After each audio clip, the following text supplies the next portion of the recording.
right, now it is time to get into WCW Monday Nitro, July 31st, 2000. 2000! I mean, the year that everybody regards as WCW's best year, right, fellas? One of the best. Looking back, it is the best. Oh, okay. Oh, wow. Yeah, it's easy. There it is. I mean, looking back, in hindsight's 2020. So 20. Oh, it is 2020. It's 2000 well, I'm like here, 1920. I don't know. That was So when you Vince were born, Russo's Tony. back in the saddle here, I believe that's correct. and he's got some business to do. Well, he's cooking up crazy here, James, and he's not the only one help with his hands on the script here, or at least on some of the matches. Let's find out what was going on with not only WCW, but other wrestling promotions at the time, with the Wrestling Observer newsletter. From the Observer, July 31st, 2000. Jim Cornette has warrants out for his arrest Oh, no. on charges of aggravated assault and disorderly conduct stemming Is from this an incident. The one? Is this the No, one? this is not the Wendy's one. Shockingly, Oh, I thought it was. man. I thought it was as well, but it is not. I was getting so excited to hear the news about that. This is July 21st in Knoxville. Cornette has had a long-standing hatred for Terry Landell, a Knoxville promoter based on warring over that area in the days of Smoky Mountain Wrestling, and recently nixed a worked promotion versus promotion feud angle Landell had agreed to do with K-Town Showdown promoter Ron Fuller, because Cornette was able to supply Fuller with WWF developmental talent, which ended up having the best matches on most of his Friday night shows. The incident apparently started when Cornette, who was in town scheduled to work for Fuller, found out that Landell was running a free show down the street in competition. Oh, that's awesome. It's his territory, Tony. Cornette drove to Landell's show. Exactly what happened at this point is in question, although there are many witnesses. That's just him looking out for his buddy Jim Cornette, it sounds like. One report said Cornette was in his car yelling at Landell, who was standing there with security guard and the guy who runs the merchandise table, and Landell sprayed pepper spray at Cornette. From all accounts, Cornette then went for a baseball bat while the other two men struggled with him. During the fight, Cornette apparently hit one of the men several times with a bat. While this was going on, Cornette's girlfriend, Stacy, was chasing Landell, who was apparently running away and trying to spray her with pepper spray. When she got back in the car, with both starting to feel the effects of the pepper spray, Cornette allegedly ran him over, who was then treated on the scene and sped off. Allegedly, by the way. Allegedly. Of Allegedly. course. I mean, and this is how promoters handle shit back then. I mean, like, there's no Twitter. There's no Twitter and running down an indie on goddamn social media. You drive to the show and you run the motherfucker over. Beat him with a Pepper bat. spray, pepper spray, baseball bats, and cars. That's how you deal with problems. That's how shit got settled back then, man. And that's why this business is how it is right now. I'm not gonna do it. I'm a pussy. I'm staying on Twitter. I'm not driving shit. In WCW news, Meltzer writes, who would have ever thought that Mitsuharu Misawa causing the All Japan split might have ended up being the saving grace for WCW? James, you'll enjoy this. Because it led to Johnny Ace retiring from the ring and laying out all the WCW matches All Japan style. Now, please keep that in mind for this show. I was about to say, dude. Johnny what? Ace is booking the finishes and putting together the matches. There's no way it's this show. one. There's no way it's this one. It has to be future ones post this one. Well, I will have something for you in the follow-up to this. Oh, my. Shit. More WCW news. Steiner, once again, this is Scott Steiner, shockingly, once again for his outburst on Terry Taylor, was suspended for exactly 2 TV shows and with pay. His suspension after the Flair interview was also with pay, and people wonder why WCW has so many problems, Meltzer writes. Supposedly, Steiner has been warned that one more problem and he's gone, which is awesome. But with the push he's getting and the fact that almost every entertainment company is going to have a different set of rules for stars, Meltzer says, I don't buy that for 1 second. So Steiner continuing to, I mean, he's the best part of this Fly fucking a little show. close to the sun. But he's the best part of the fucking show, man. We've talked Yeah, about he is this. Some would say he's the definitely. best part of wrestling. Period. Many would say this. Many redheads, glasses, gray shirt. Chain. Oh, shit, dude. Reports are with Hogan and Bischoff gone. They are not here at this time. The morale is the best it's been in years since the young wrestlers finally see them getting a fair break, although there is a lot of worrying about Hall and Nash back together, with the Savvy putting a stop to that. As it regards to Hogan and Bischoff, the question now becomes who is working who and how. Universally, it's agreed the work rate and product have improved with Hogan gone, and if they bring Hogan and Bischoff back, morale will plummet even more. Again, a lot of praise here for the in-ring of WCW at this time. Dude, big work rate company now. It can't be this point. week. It's well, I will have something to follow up here with. This is for you, James. There's a lot of heat with Bryan Adams. I know you fuck with Chronic crazy, and a guy that there's a lot of heat with Bryan Adams with is none other than the Observer's very favorite Conan. Oh, I'm sure he had a lot to say. He's stooging? Oh, let's go. Legit heat with Bryan Adams regarding the comments by Conan on Thunder during the Chronic match with FAs saying that Chronic was stuck in the 80s on TV. I guess Filthy Animals is FAs? Yeah, I don't know that why he sounds didn't right. just write Filthy Animals. Bryan Adams was so hot about this after talking with family and friends that he wanted to fight Conan, and the two had a confrontation on the 7/24 Nitro before Conan talked Adams out of being so hot. So thankfully, Conan, the voice of reason, as written here by the Wrestling Observer newsletter. Of course. He's the one that started it. He started it and then fucking settled and it. Thank God for Conan for being able to turn that one around. From the Observer, August 14th, 2000 here. WCW news, the turmoil regarding the future of WCW continues with what apparently is a shakeup, leaving Brad Siegel backing Vince Russo in complete control of the company. At the same time, the losses continue to escalate, with July's losses estimated at $7 million just in July. The most by far of any month in the history of the company, now on track to lose close to $80 million over the course of this year.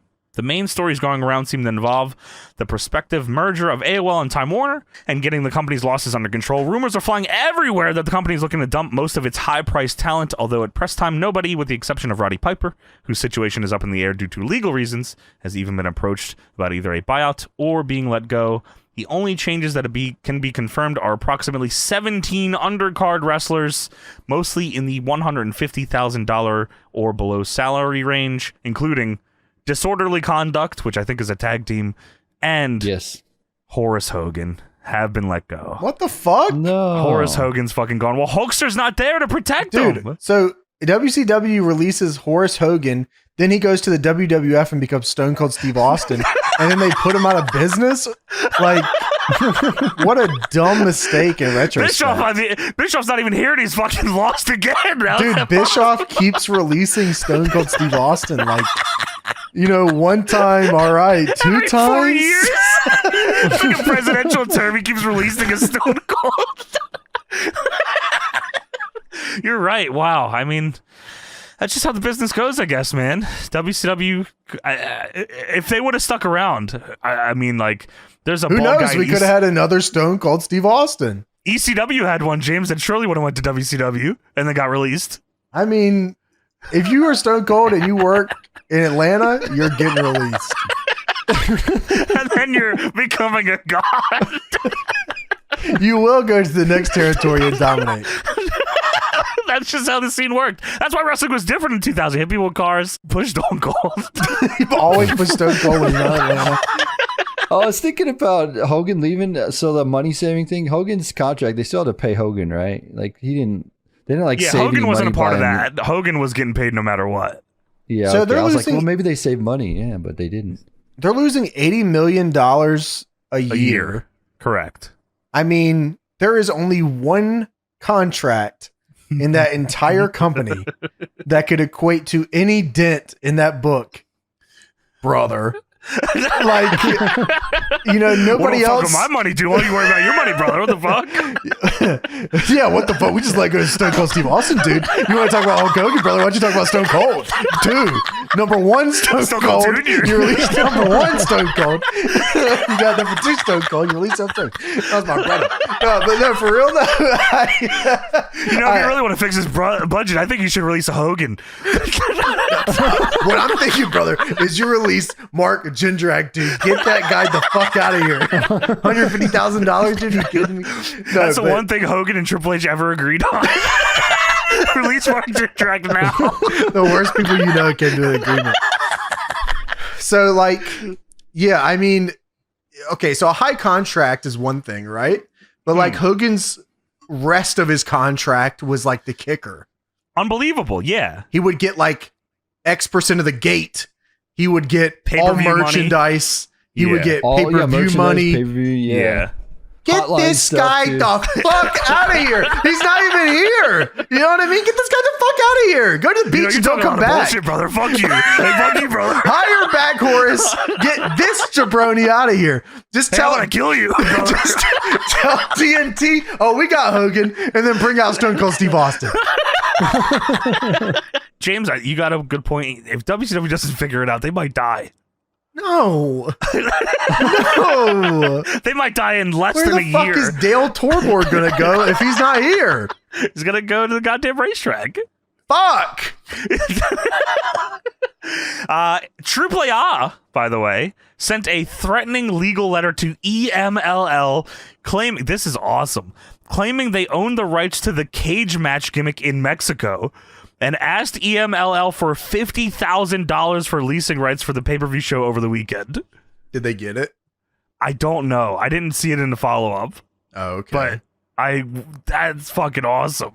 Yeah, That they is probably crazy. do. Prove them wrong. In WCW more news here, Russo and Goldberg had a meeting on August 2nd with Brad Siegel.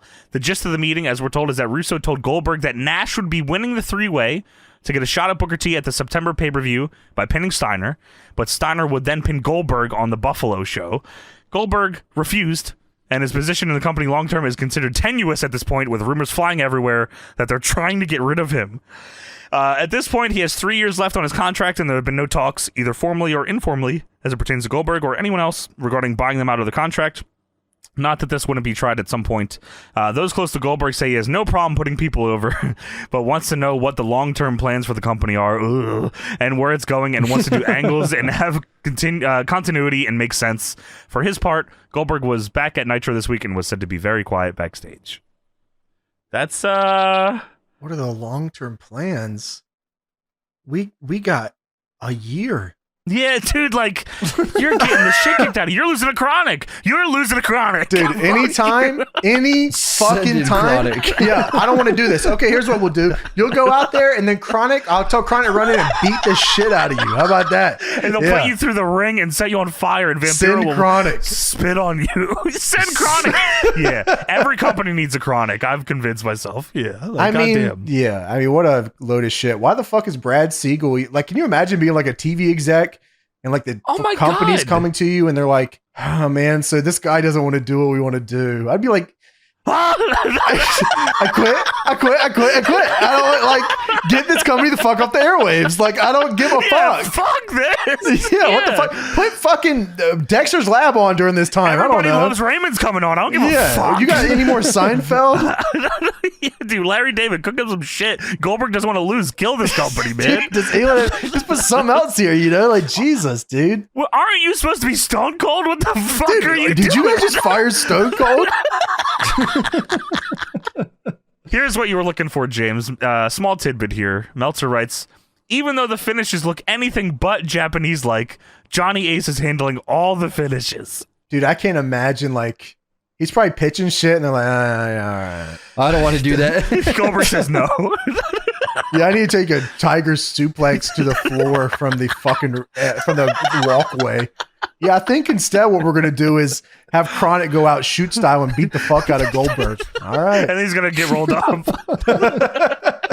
Couple more things here. There ended up being a good deal of heat on Kevin Nash for the manner in which he handled the Lance Storm thing on his Nitro run-in on July 31st, which we will talk about. So keep Dude, that in okay, mind I wrote down going into that so seg. much about Yeah? that segment. Good, Wow. Good. Last thing here, this is also pertaining to that segment, James.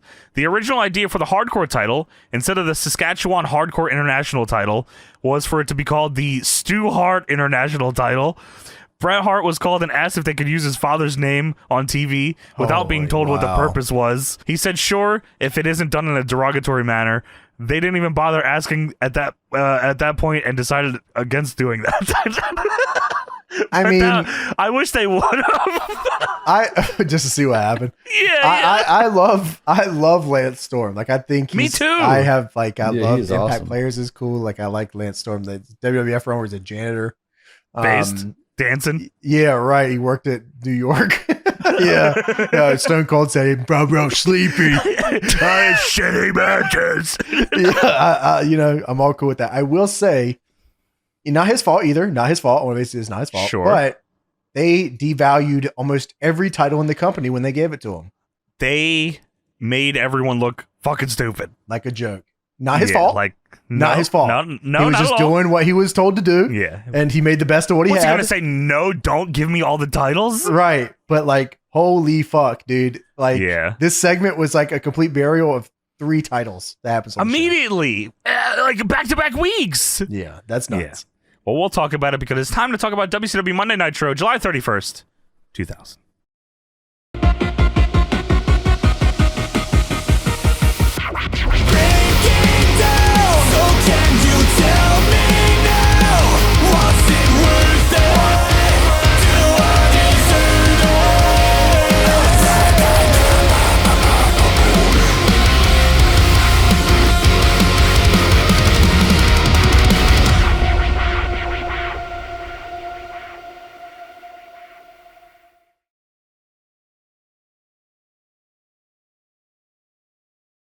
All right, let us now get into Monday Nitro, July 31st, 2000. Rest in peace, Gordon Soley, 1929 to 2000.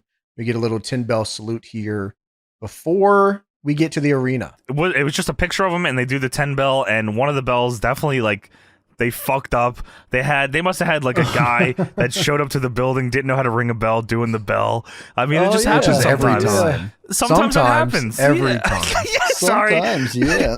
Sometimes is every time. If you are an indie wrestler and you are listening to this right now, please listen. If you are a contracted wrestler, any wrestler, period. If you want anything to do in wrestling at all, and you will have aspirations to train, are in training, want to commentate, be a ref, any role in wrestling at all, there is something vital that is not being taught to you, and you need to listen. If your brain tells you, I know how to ring a bell, no, you don't. No, you don't. You don't fucking know. What you need to do is go and ask somebody, how do I ring the bell for a match? And like, that is a legitimate thing that you need to practice. I'm not saying you have to do it every day, but there should be a conscious effort for you to know how to ring the fucking bell. And you have no clue how valuable you will be at a show. Because more times than not, there probably is a show that you'll be at that needs somebody to ring the bell. And you will be the one that will not only be able to say yes, but be able to say yes and do it right and not have 3 promoters hate you at the end of the night. Because they didn't have to hate you, but you said yes. I know how to ring the bell when you were asked.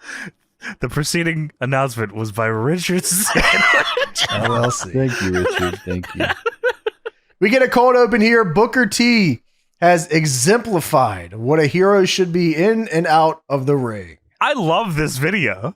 Yeah, I mean, there is like a conscious effort here to make Booker T the #1 babyface on Nitro. He's the hero. Legit, he's the hero. Dude, and like, that's what they say. They literally say he's a hero. They're like, this is the babyface of the company. And everyone's out to get him. Though I did think it was funny though that they do the WCW logo intro, which looks very familiar. It was cool. And the first thing you see is an elevator door opening. It's just Booker T. It startled the shit out of me. Hey. Booker T, the WCW World Champion with gold around his waist. He has held the promise to his fans, and he's a fighting champion. And then they do like night vision goggles, staring at Booker like he's getting attacked in the dark. Booker T continues to beat the odds time after time, but a lesser champion would give up and give in to the pain. Unfortunately, he might not be 100%, and Jarrett unleashed a brutal assault on Booker, attacking his injured knee. And how long can Booker T's body hold out? That's like the ultimate babyface angle. He's a fighting champion. Such a simple story, and it works here in WCW because everybody was a cool, badass heel in the company. Yeah. Like, that's everybody. And Booker's just a good dude that fights for what's like right. The good guy, yeah. He fights for what's right. Yeah, you're right. Fuck with it. Don't hate the player. Hate the game. Slap nuts your mama or something. Jared's just going nuts. Yeah. Dude, he's crazy. So Booker T and his wife have arrived to the venue, and he is visibly hurt. He is hurt. Also, He is. Listen, I don't smoke. What that couldn't have been a blunt. What did he have? In Black his and mild? I didn't see what he had. Yeah, he had something. Oh, I didn't know. That's funny as shit. I didn't see. I was hoping it was a blunt. I was like, wow, this is the coolest thing ever. No, he did. He also just like parks his car wherever he fucking feels like it. Dude, doesn't in the like entrance of the parking lot, doesn't abide by any laws. It He's just the world leaves it, hopes champion, his- dude. Yeah, he can do what the fuck he wants. Yeah, Well, but his a wife valet drove They him. don't got a valet to park it or anything. Like he Don't just hate leaves the it there. play. Booyah. I'm gonna get with ya. His wife drove him. His wife, Lavestia, not Charmel. Because she's with the Lavestia. artist. That is a blossoming relationship, I guess. Or like, yeah, because I don't know if this is his shoot wife or not. So I don't know if this is good or bad. The Regardless. babyface hero champion needed a wife so Jeff Jarrett could hit her with a guitar. But yeah, Booker T's wife is not happy that he's here and says he shouldn't be doing this tonight. He's injured and she's begging for him to not do this. But Booker T, the fighting champion, says, I'm all right. And he walks in the building. So we get a very, very short logo intro for Nitro instead of like a full video. That was kind of cool. I don't know if I've seen that. I think part of wrestling identity is like the intro. I so agree. it's like a little like I don't know. away. Right. Because like I don't know, like I've talked to you before about it, but like stages and intros are like how I dictate an era of a wrestling show, Sure. you know. So Yeah. I guess maybe if they did this every week, I guess sure, then that's the era. we're Well, in. they didn't have enough time on this episode, James. Dude, holy fuck, you're right. There just wasn't enough time. We got to did it, get right wow. into this show. That's what I There's was so much thinking. to do. So we start off with the Booker T Town Hall. I will tell you this, though. It sounded like they were running a crowd track behind this nuts. You're telling me that through the entirety of the world champion Booker T talking, the crowd wasn't yelling at the top of their lungs and clapping the whole time? I mean, while they're sitting down on their hands. That's weird. Yeah, they weren't just fucking not paying attention and cheering and clapping the whole time. Is that what you're telling me? dude, this sounded insane. This was like It was horrible. This is like not a hairdryer. This is like a No. legit cheering Crowd track. Yes. Yeah, that's Like- nuts. Like how, like, so they would do this Woohoo! on the. Dude, They're going nuts. He's like, yeah, so I'm hurt. on the fucking music release albums, like that's why people thought like Goldberg's shit like it was fake chants and all, because they released like the album and Goldberg's song came along with like people cheering and chanting and shit, so they thought that was just the Dude, track they used every week. I always hated the Wolfpack song where they had Wolfpack in the house. And then it was the crowd in the background. I was so pissed as a kid. Come on, give That me the shit real song. sucked. But yeah, no, I mean, unbelievable crowd track. Not hair dryer, no blend or anything. Just Dude, it continues. It continues all Yippee. night long too. I think because at one point they don't turn it off. They're chanting Jarrett sucks, but it's not. They're like nobody's saying it. I think as well. I mean, what's later awesome on. is that the fucking Blue Man Group is here and they're raising the goddamn roof for Booker T. dude, that was awesome. There's also That a was sign that sick. says Booker T on Dynamite on TNT. So I don't know if that guy's like a time Oh traveler my. or something. Dude, that guy, Tony, later in the night, he's chanting BWO. And he's dressed with his gold dust. Oh, also, Booker's here in a $500 T-shirt as well. The $500. Of shirt, course, he unlocked which it. I love. in That was those. good. Yeah. Well, I'm His sorry to wife tell is that guy in the gone. crowd, by the way, that Yes. Booker T will never be on Dynamite on I TNT. know, I know. Yeah, he is like so locked into He's WWF. ID'd out crazy. Yeah, you're right. And Booker's wife is in the front row. Did not come out with him. She had to pay for a ticket. Yeah, put her in the front row and let Jeff Jarrett know where she's at. Find her now. Booker says a lot of guys didn't come up to the plate, and maybe the guy next to them had their lips wrapped around the boss's ass so tight that they were scared. Wow. Fuck you, Jeff What? Jarrett. Wrapping the lips around the ass? Like, oh, That's right. Fuck. All up in there. Booker says these Booty guys ring. The booty man. Oh, fuck. Booker says these guys may never get a shot in WCW, but I got the chance, and the brass can no longer not listen to the voices of the people. The people wanted Booker T and Sting last week, and they voted for it on. That's what he said, Sting. And they voted for on WCW.com. They voted for that. And we were so rudely interrupted by Beal Goldberg. And that won't happen tonight. The people will get what they want. He's not here. And he like here. refuses to just do anything we ask him to do. Booker says, I asked you this. Do the people want to see the number one player, Booker T, defend the world title against the man they call Sting? And I say this, the fans have spoken. The crowd says, yippee! All right, woo! They will get that title shot tonight. Sting, lock and load, because tonight, in front of all these people, we're going to go to war. Now, can you dig that? But what does his doctor say about his knee? His knee is not okay. Don't give a fuck. I don't give a fuck. Chosen one. Jarrett comes out just so wet. Just unbelievably wet. With perspiration. I guess so. He's just dressed out. And Jarrett says, hold on there, slappatory. What the hell does that mean? What's slappatory? What the hell? Slappatory. or as you would say, let me drop the bomb on your mom. Dude, I love that. That's the greatest catchphrase of all time. Booker's pissed. He said, that's not fucking what That's I not say. what I You say. bitch. You fucking son of a bitch. And Scott Hudson says, I don't think he would say that. Jarrett says, there won't be a title match tonight between you and Sting. This is between me and you. You took the belt from me, and at New Blood Rising, I'm putting it back where it belongs, around the chosen one's waist. And Booker says, Jarrett, it's plain and simple. You want to dance, you got to pay the band. I mean, this is the coolest guy ever, man. I mean, That is awesome. Yeah, this guy's sick. Save the drama for your mama.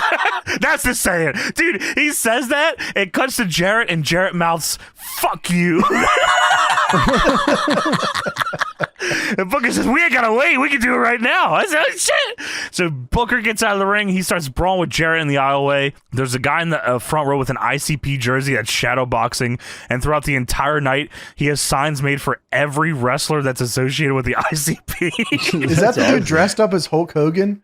Yeah, he's Hogan and the ICP, yes. Yeah, he had okay. like a Rude Boy sign. He had a Vampiro is Twisted sign. I said, holy fuck. Yeah, Vampiro looked twisted tonight, I'll tell you that, dude. Vampiro is off of some shit, man. Yeah, dude. Wow. Yeah. Well, Jarrett brains Booker with a chair. He stomps him out. The ICP Hogan guy's loving this shit. This is awesome. I don't know if Jarrett was just doing this at the time and I just forgot. Jarrett wraps Booker's legs around the bottom rope and puts him in the figure four. I said, that's fucking sick as fuck. No, that was awesome. That's setting up for later, is what they're doing here. Yeah, that's just like his thing now. What, locking him in the figure four? Like in the ropes. In the ropes, Oh, he did that last week on Thunder. Ah, Yeah, that's what he originally did to Booker or something. That's or awesome. whatever. Yeah, I love that. that's a good one because those aren't regular ropes; those are steel cables with Steel metal cables on them, wrapped in fucking dog shit. Ow. This is the point where they were chanting Jarrett sucks, but like it sounded like a WrestleMania arena of people chanting Jarrett sucks. Well, that's how many people were coming to these shows, Tyler. 500,000 at MSG. In Madison Square Well, only for Hacksaw, right? Or whatever. I mean, I'm only coming for Hacksaw. Yeah. or Amish Roadkill if he shows up to fight the Undertaker on Nitro. Him or Abyss. That one hasn't fucking aired. We can't talk about that one. Amish Roadkill versus Undertaker at WWF WrestleMania in Atlanta, Georgia. Madison Square Garden. Atlanta, Georgia. So Jarrett has Booker in this fucking figure four on the bottom rope. I'm like, wow, this is sick. Then all of a sudden, the lights flicker and the thunder can be heard. Oh my! Here it comes for the save. It's Sting and a shiesty. It's Rob Banks. Rob Banks.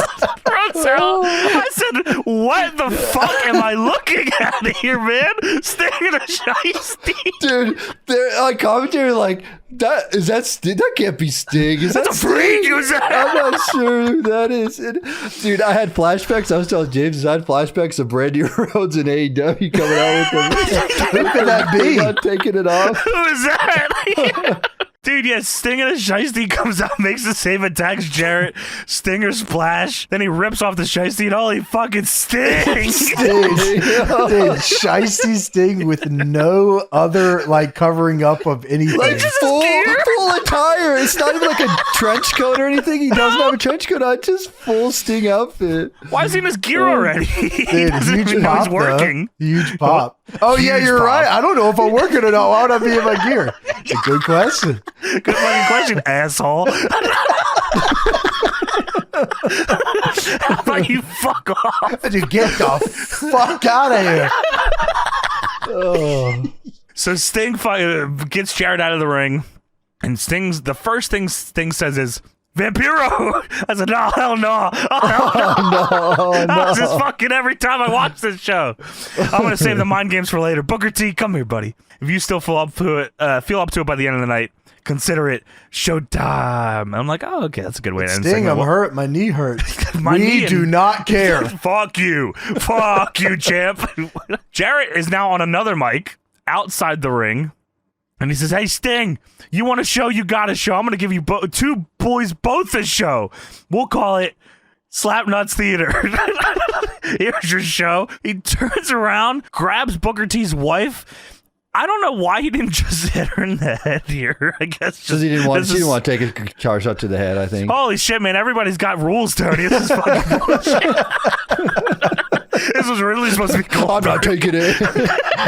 Holy fuck, dude. You bring in someone to be Booker T's wife and she doesn't want to do something? I quit. Like... Dude, I think it's his real wife, actually. So, you know. At the time, was it his real wife, really? Yeah, Maybe. They got divorced in 2001. So, shortly after WCW ended, she was like, I'm out of here. Oh, okay, sure. Well, Jarrett pulls her over the guardrail, and as she's flipping over the guardrail, I mean, this is perfect timing, QTE event here. Fucking, he smashes her with the guitar in the back and then runs away. He runs briskly up the ramp, and it turns to Booker, who's watching this, and Booker says, what the? That was my reaction. What the? This is mine was oh my. But his knee. We do not care. Well, Shiesty Sting wants a shot at the title. Dude, that was so crazy. Give me that shit. Came out with the mask and took it off. Babyface Shiesty Sting is like gonna face very hurt Booker T, who just watched his wife get fucking hit in the back with a guitar. So we're still doing this, so, right? So like we got the match, right? Like it's showtime. People want it. I said it's showtime already. We can't like take that back. He does not give a fuck. He's like, yeah, we're doing You got that title shot for me or what? Did they check on his wife and Sting goes down and he turns around and he's just like really like are we fucking not gonna get a paramedic or anything out here? Like anybody else? All right, cool. So we go to a commentary shot of our team tonight, which is Scott Hudson, Tony Schiavone, and Mark Madden, and they go over what just happened. They visually recap it, and then they also commentary recap it. Yeah. And then we get into Buff Bagwell versus Big Vito.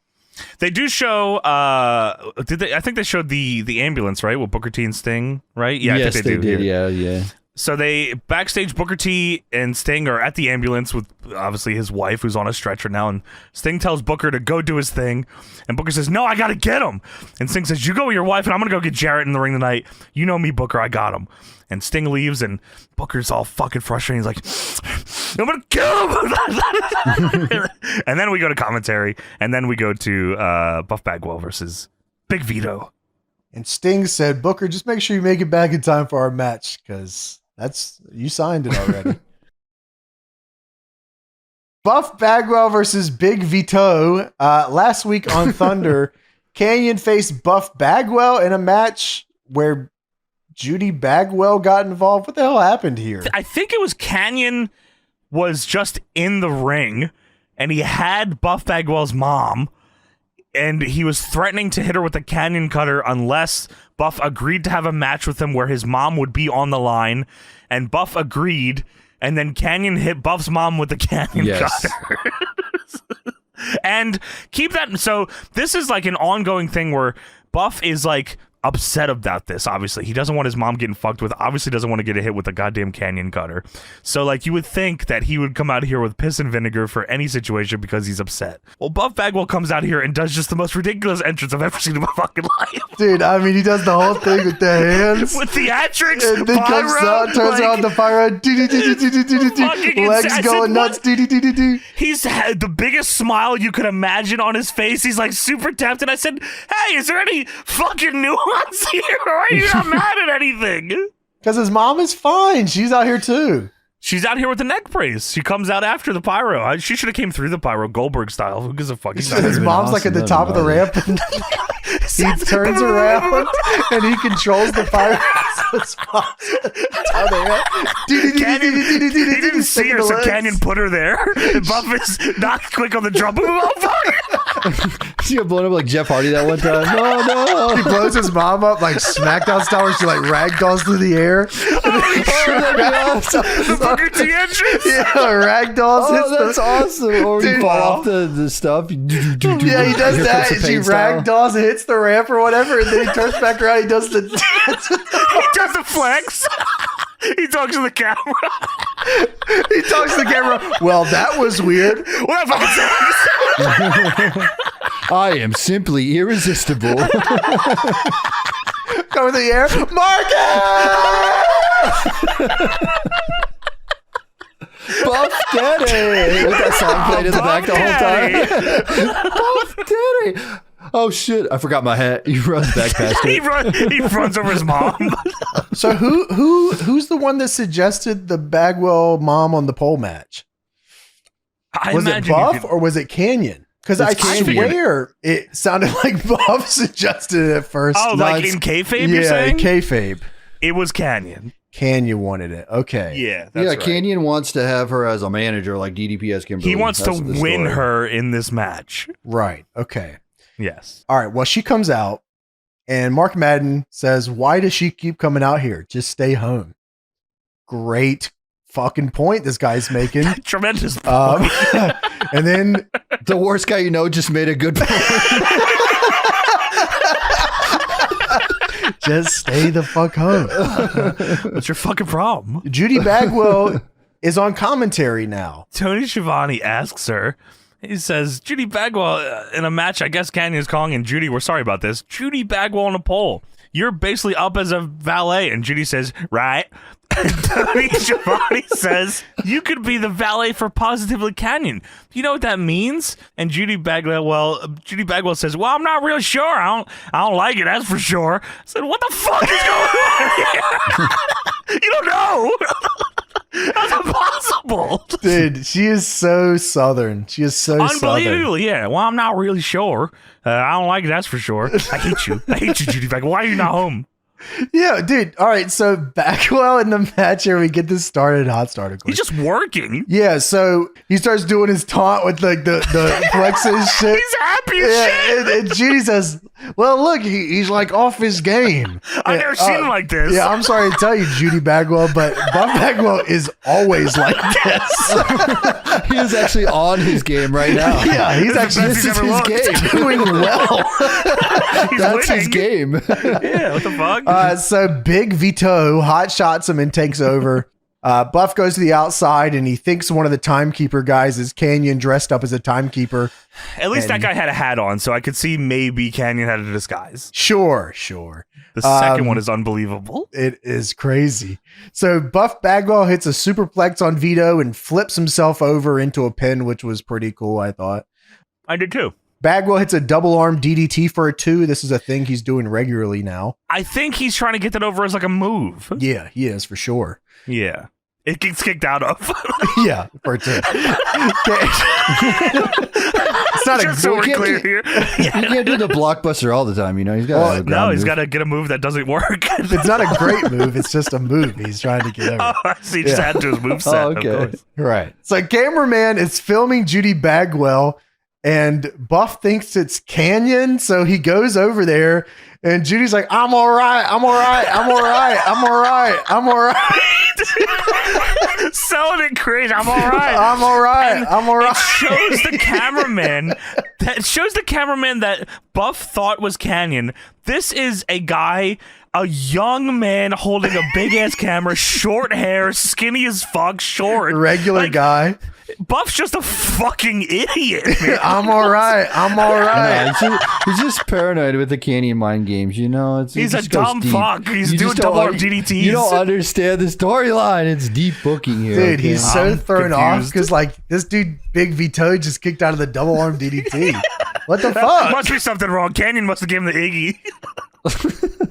Yeah, Buff fucking loses this match to Big Vito. Well, he's Yeah, distracted by the fake canyons or not. Buff goes for a sunset flip, and Vito sits on him and wins. And then Vito, who, as far as I know, has never won a match in his life because he celebrates like he just fucking won the world title. He's fucking going, woo! Yeah, he beat this dude whose mom's on commentary. This is a big night for Big Vito. And he kicked out of the double arm DDT, so I guess it's big. So yeah, man, that's angle 1 out of 300 on this show.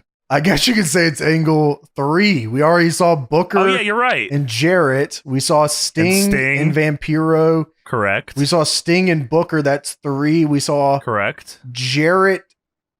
I guess you could say Jarrett and Booker's still the same thing. That's so still we'll the just same go one, 3, sure. Yeah, that's fine. Then 4. And then 5. Because fucking Canyon and Canyon's involved. Yeah. And then obviously Buff's not just going to let Big Vito beat him. Yeah, you're right. Holy fuck. So Wow. yeah, it's like 15 minutes of the show. There's so much, and it doesn't, like, there's a new angle every segment. If they cut from a camera and there's not a new angle, like, they're slacking. Like, you know, Something's that's wrong. like the Yeah, idea, someone's right? getting yelled at. Yeah, there better be a new angle every second. So we go backstage. The cat is visited by Kwee-Wee. The Kwee-Wee. Please make sure you get that right. Kwee-Wee has not debuted as a wrestler yet, I don't believe.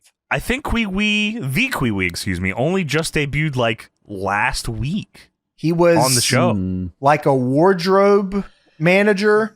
Just a wardrobe person that works there. And yeah, so Paisley and the artist got into it with him. Paisley wants to fuck this guy. Yeah, right. And now Kwee-Wee wants a match with the artist because he's pissed off about what happened the previous week. And the cat says, you want a match? You're the wardrobe man. You're here to make sure my clothes look good, not wrestle. And the Kwee-Wee takes off his slipper that he's wearing. He says, the cat, don't make the Kwee-Wee make this personal. And Cat puts his hand in the Kwee-Wee's face and says, please don't. I don't have the time. Don't do this shit. The Kwee-Wee then hits Cat in the face with the slipper. And Cat, I don't know if like this is what he was supposed to do, but he legit just breaks out laughing in this guy's fucking face. It's the dirtiest slipper ever. It's disgusting looking. Oh. Like, I don't know if he thought that Kwee-Wee was going to hit him in the face or something, but like Cat legit just starts laughing at him. And Kwee-Wee says, is the Kwee-Wee funny to you? Is the Kwee-Wee funny? And he's flipping the fuck out. He takes his jacket off. I don't know what the cat says here. I swear it sounded like he said, don't make me hurt my mama. Which would be just an unbelievable Evil angle. Cat says, don't make me hurt my mama. That's his heel run. He's just beating his mom up every week. Cat says, you got the match, now go make me some money. And Kwee-Wee poses and The Kwee-Wee does his taunt, which taunts, is like a finger point thing. Just real snappy. That's Kwee-Wee, he's locked back in. He went to the other side and he locked back in. And now he's fucking ready for the match. Dude, if I was the cat, I would be pissed, man. You hire this wardrobe person, they want to be a wrestler. What the fuck's wrong with you, man? Dude, like, Goldberg's not jobbing. Booker T's wife doesn't want to take a guitar to the head, and the fucking wardrobe guy wants a match. This place is going to shit. We need to hire Stone Cold back. Dude, you're right. Now they have another guy that wants to wrestle. I got to make another match on the card, and then I got to hire a new wardrobe person too. And he's not losing. Kwee-Wee is not losing. I mean, he just debuted. He's not losing. He had his first match. He's not losing. He's got creative control probably in his contract. So backstage, Canyon here with Pamela, and Canyon wants Judy Bagwell as his valet so she can be his Kimberly. Yes, that's because he's DDP. Now, I want everyone to be aware here that DDP's not on this show. In fact, in the Observer, it said DDP asked Canyon to stop doing the Diamond Cutter because he didn't know when he was coming back or if he was coming back.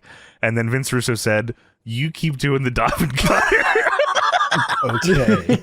So that is where this angle is right now. That is they have awesome. They have Canyon doing a DDP gimmick where they don't know if there's a payoff to Dude, it. this gimmick was awesome though. I love Positive Canyon back in the day. I love the Canyon Cutter out of anywhere on anyone. I don't know if we ever watched the montage. Did we ever see the Canyon Cutter I've montage? watched it. video? Yeah. But I don't know if we watched haven't it on watched the it on the show. But dude, that is like Maybe. one of the greatest videos of all time. The I think Canyon we Cutter may have. montage where he's canyon cutting everybody in the arena is just the best video ever. My favorite one is when it's like a far shot when he's like he goes in, he's trying to like go into a security booth or something, and the guy comes out to try to kick him out, and he hits him with a canyon cutter from like a million miles away. Dude, that is hilarious to know now that DDP was like never coming back. There's no payoff here. They don't know if this ends. That's so good.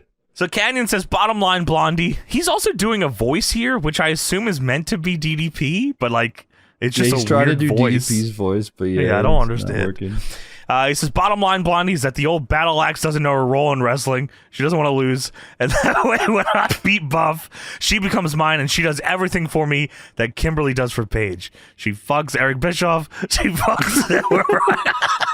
And if she does a good job, maybe I'll make her a Nitro girl. And if she doesn't like it, well, she better get ready to feel the bang. And Pamela Paulshock says, you feel like a man canyon cutting these women? And Canyon looks at her, he says, yeah, maybe I do. You got a problem with that? And she says, in fact, I do. And Canyon says, well, maybe you should get ready to feel the bang. And he puts her in a cravat. And then, this guy is awesome. Holy shit, man. Of all people to make the save, Mean Gene Okerlund runs in and says, hey, fuck you. He starts swatting him away. And then Canyon hits him with a canyon cutter. Which they don't show, but it's implied that he hits him with a canyon cutter. Yeah, that was so funny. Oh, shit. Dude, Mean Gene running in for a save because he fucks with Pamela Paulshock. Hey, get the fuck off her! That's his Unhand her. He's got to save her. I'll kill you, fucking Canyon. Fuck you. So we come back from commercial. Buff runs in. He sees Mean Gene being attended to on the floor. And Pamela said, it was fucking Canyon. And Buff says, Canyon did this. Where the hell is he at? So I was like, oh, he's right there. Dude, he's idle animation 5 feet away. How did Buff not see him when he walked by? Who could have done this? So fucking Canyon's standing right there. Buff immediately finds him. Buff runs up and hits him with a double arm DDT. Bang! I said, I hate this fucking angle, man. It's with a double up DDP. Katie kicks out at 2, gets right back up. Oh, dude, that's his move. He can hit that anywhere. Shoot double arm DDT. That'll put you down. Bang! Dude. So, yeah, Canyon just standing there is so fucking funny, man. Canyon like is just looking at them, and then Canyon did it. Where's he at? Oh, he's right there. Here he is. So Sting is looking for Jeff Jarrett backstage with his bat. Just hitting shit, yeah. And now we get the Artist versus the Kwee Wee. With Artist, obviously, with Paisley. So, yeah, 2 weeks ago, the Artist was in a hardcore match, and he pushed Kwee Wee in the back, and then he laid him out. And then last Wednesday on Thunder, Paisley was supposed to hand the Artist a chair during a match, but got distracted by Kwee Wee because she wants to fuck him. And then that was it. So that's where this angle is right now. So the Artist comes out here. He's got a new look, apparently. And he's the British Bulldog. Little hat. Kwee Wee comes out. He looks like Dan Severn here with the gray shirt. Kwee Wee comes out here. He looks like Dan Severn. And dude, I wrote that down too. That's what I have. So, he comes out here. That's Artist's hardcore attire, of course. Oh, okay. This is a regular match. So Kwee Wee comes out here. Kwee Wee comes out here and he's in his deadlock gear, ready to kick some ass. That's awesome. He's looking for a run. And the Artist comes to the ramp and he kicks his fucking ass. He immediately starts beating the shit out of this guy, like outside the ring. So the Artist throws him in, hits the Alabama Jam, and he kicks out at fucking 2. And I was wondering to myself, yes, are they going to present Kwee Wee as like a guy that knows how to actually wrestle, or is he a guy that kind of like Joseph Parks, right? Like, does he figure out how to beat this guy without knowing how to wrestle? No, he's actually a better wrestler than the Artist is. Dude, he's a great wrestler. This is Doink. This is the same thing they did with Doink. Yeah, he's actually a fucking fantastic. Clown, and he's a fantastic fucking wrestler. It's unbelievable. Mark Madden says that he met Kwee Wee's wife. Her name was Melons or Papaya or something. Okay, so it is Papaya. Now, There is many iterations of Papaya. I didn't know this until now because I never fucking see this girl. So it was supposed to be... Wait, Papaya is like an on-screen character? It's a woman that's... I don't know if it's dating Kwee-Wee or what it is. Oh, Originally, really? it's supposed to be April Hunter. You're familiar with the April Hunter? Yes. Forum legend April Hunter? Forum legend April Hunter. God. And James, specifically, they didn't use her for the role because of her website. No! What? I know. Why?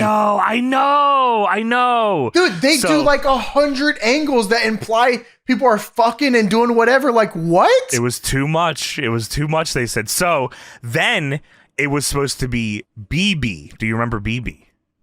Mimi Weber? No. Sorry, BB. Doc BB? Yes, Nurse BB. Oh, from WWE. yeah. Okay. Dude, I do remember. Bob Holly's girl. Yeah, I remember Because that. they wanted her because they also were making a play for Bob Holly at the time. So she was going to be Papaya At the or whatever the fuck. 2000 Bob Holly, they were 2000 making a Bob play? Holly. Yes, correct. So then Wow. it isn't her because Bob Holly tells her to not do it. Oh, damn. And then there's a third girl that it is, and I'll have to look up who it is. I forget the name of her, but I think it's somebody that we know that's on the show. But there's a third girl that's Papaya. I don't know if this girl ever shows up or if they ixnay this angle. But yes, there was a litany of people that were this Dude, woman. that's nuts. What the fuck? They were looking for a busty redhead was the description. Oh, okay. Wow. Did Doink the Clown ever have... Me too, by the way. That's what I'm looking for. Let's get that clear. Yeah, if anybody, just let me know. Did Doink the Clown ever have a girl clown? No. Oh, No, they you missed freak. out. Oh, I'm sorry. I'm No, sorry. you I meant to say. sick man. What are you talking hell are about? you doing I here? just wanted to, while we were on the subject, I thought maybe I would inquire. Well, Art the Clown has a clown girl. You know what I mean? So I can see where you're looking at. That's what you were looking for, right? Like a evil, crazy clown. Yep. So Queely with the babyface fire, I couldn't believe it. Mark Madden is going nuts for this shit. Well, he almost kills the artist with the back body drop here. That was Dude. crazy. That was fucking horrifying. He stumbles back and falls, almost kills him. Kwee-Wee, one of his best moves, like if you're picking his moves for a video game, he has 6 variations of an Irish whip. I mean, you gotta love it, right? It's unbelievable how many Irish fucking whips this guy does. Back body drop almost dies, and then the artist hits some squat and nuts. Dude. It takes back over. What was that? A dragon screw ball driver? What the fuck was that? That was like the only move the artist has right now. So. I've never seen. Yeah, Kwee-Wee is on. I want the people to understand this visually if you haven't watched it. Kwee-Wee is on his back. The artist has both of his legs grabbed open, and he just spins himself and hits him in the balls with his head. It's insane. So the artist hair bombs him, but Kwee-Wee no sells it and gets up, which was nuts. Big fire. Hair bomb is like an unbelievable description. Like I didn't know how to write this, so I wish I wrote hair bomb. That's what I came up with when I was writing it down. I wrote he grabbed his fucking hair and I don't know, he fucking lifted him up, man. Lift him up! So he hair bombs him, but Kwee-Wee no sells it. Big fire. He does. Because his hair is important, you know what I mean? So like he's got to fucking fight back. So he gets up for his back elbow, drop toe hold, and then swinging on the back of his head, full mount. Yeah, what the fuck is he just making shit up? So the artist hits a bridge German suplex for a That 2, was awesome. and then Kwee-Wee hits a back suplex for a 2, and then Kwee-Wee wins with a tilt-a-whirl face buster. Very cool move. Yeah, wow, this was pretty nuts. It's almost like what Yuka Sakazaki does, or it's like almost like the Bangarang in a way. Bangarang is what I was thinking, but it's yeah, I don't know how to describe it. It's like it's legit a more stationary side slam, version of those moves. Yeah, side slam flip into face buster. yeah, it's dope. Kwee-Wee wins in his debut, and Paisley says, "Wow, this guy's hot." The Kwee-Wee then gets on the mic, and of course, he's got to fucking drive this one home here. This is his line, by the way. I mean, I always knew it as Kwee-Wee's line. Me too. He says, all the boys in the back, don't make me angry. You won't like me when I'm angry. And like that's like a cultural shift here. That was Kwee-Wee shit. Kwee-Wee set the mic down. He did his taunt with the finger. With the finger? And then he picked the mic back up and said, "It's just been revoked." And the crowd, the crowd's woo! God damn it! Oh shit! Oh, shit. Goldberg's fucking flipping out. And then the guy to the top of the ramp, he did his taunt again with the finger. There he is. Let him go. There, let's go. So we go backstage. Scott Steiner's with Medeja, and he is looking for the cat. A stagehand tells him, "Yeah, it's right down here, down the hall to the right." Steiner says, "Thanks, man." And he grabs him, he throws him to the wall. What the fuck did he do that for, man? I don't know. That's just awesome, though. That was funny as fuck. Yeah, so then Steiner asks Medeja if he should knock on the door, and then he screams, "Knock, knock," and then barrel rolls the door of the pipe. He smashes the door with the fucking the door of the pipe. The door just flies open. Steiner walks in, flipping out. He flips a chair over. "Can't you listen, you son of a bitch?" I said, "Oh, fuck." 2 weeks ago, I ruined a book of Scar. Even though a woman who ruined a given five, I shoved it up this ass. I want a title shot tonight. And Kat says, "Booker T is not here." And Scott Steiner's response, which makes all the sense in the world to me, "I don't care. Sign the match." Yeah, I mean, come on. Someone's got to sign the match. Well, Kat's argument is he has a match tonight with Sting. And Scott's retort here is, "Listen, you're not running the show as much as you think you are, because Booker T has a pipe match with me in the back of the building." You're not running the show as good as you think you are, because Booker T has a pipe match with me in the back of the building. Is crazy. Wow. WWE documentaries will never tell you how great Scott Steiner was. So, like, you all need to look into Scott Steiner during this time. Yeah, he's the GOAT. So Kevin Nash has arrived finally. What the fuck, man? What the fuck? Why are you late? Dude, it was like the Amish Roadkill at WrestleMania. The crowd was going crazy. Dude, they don't know about that pop, Tony. It was huge. They'll learn It soon. was crazy. So Norman Smiley comes through an exit door and says, "Hey, Medeja, you want to get freaky with the wiggle tonight?" That was so fucking funny. He starts dancing in front of her. This is just a random segment. And then Medeja points over, and Scott Steiner runs in and hits him with a pipe and throws him through the door. He goes to that door nuts, by the way. He just gets does it thrown so to that hard, bitch. yeah. Dude. Hey, Medeja, you want to get freaky with the wiggle night? Dude, Steiner was like so thrown off by it. It was so funny. Hey, Medeja, want to get freaky with the wiggle? Throws it through a door. Steiner walks back. "That door is locked. That door is locked." So we go backstage.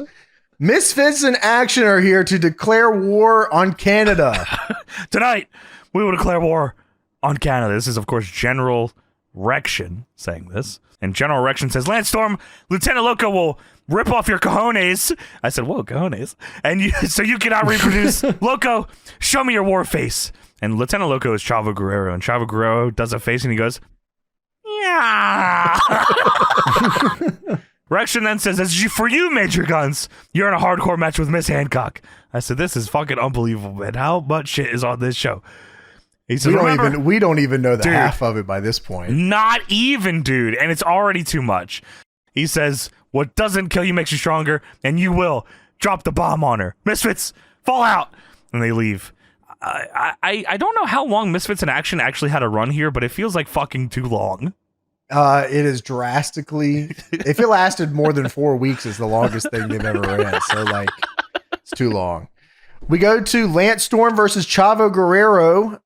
Storm beat Vito for the hardcore title, making him a double champion because he is the U.S. champion, a.k.a. the Canadian champion. I mean, that's easy. And I believe he will face Mike Awesome at New Blood Rising.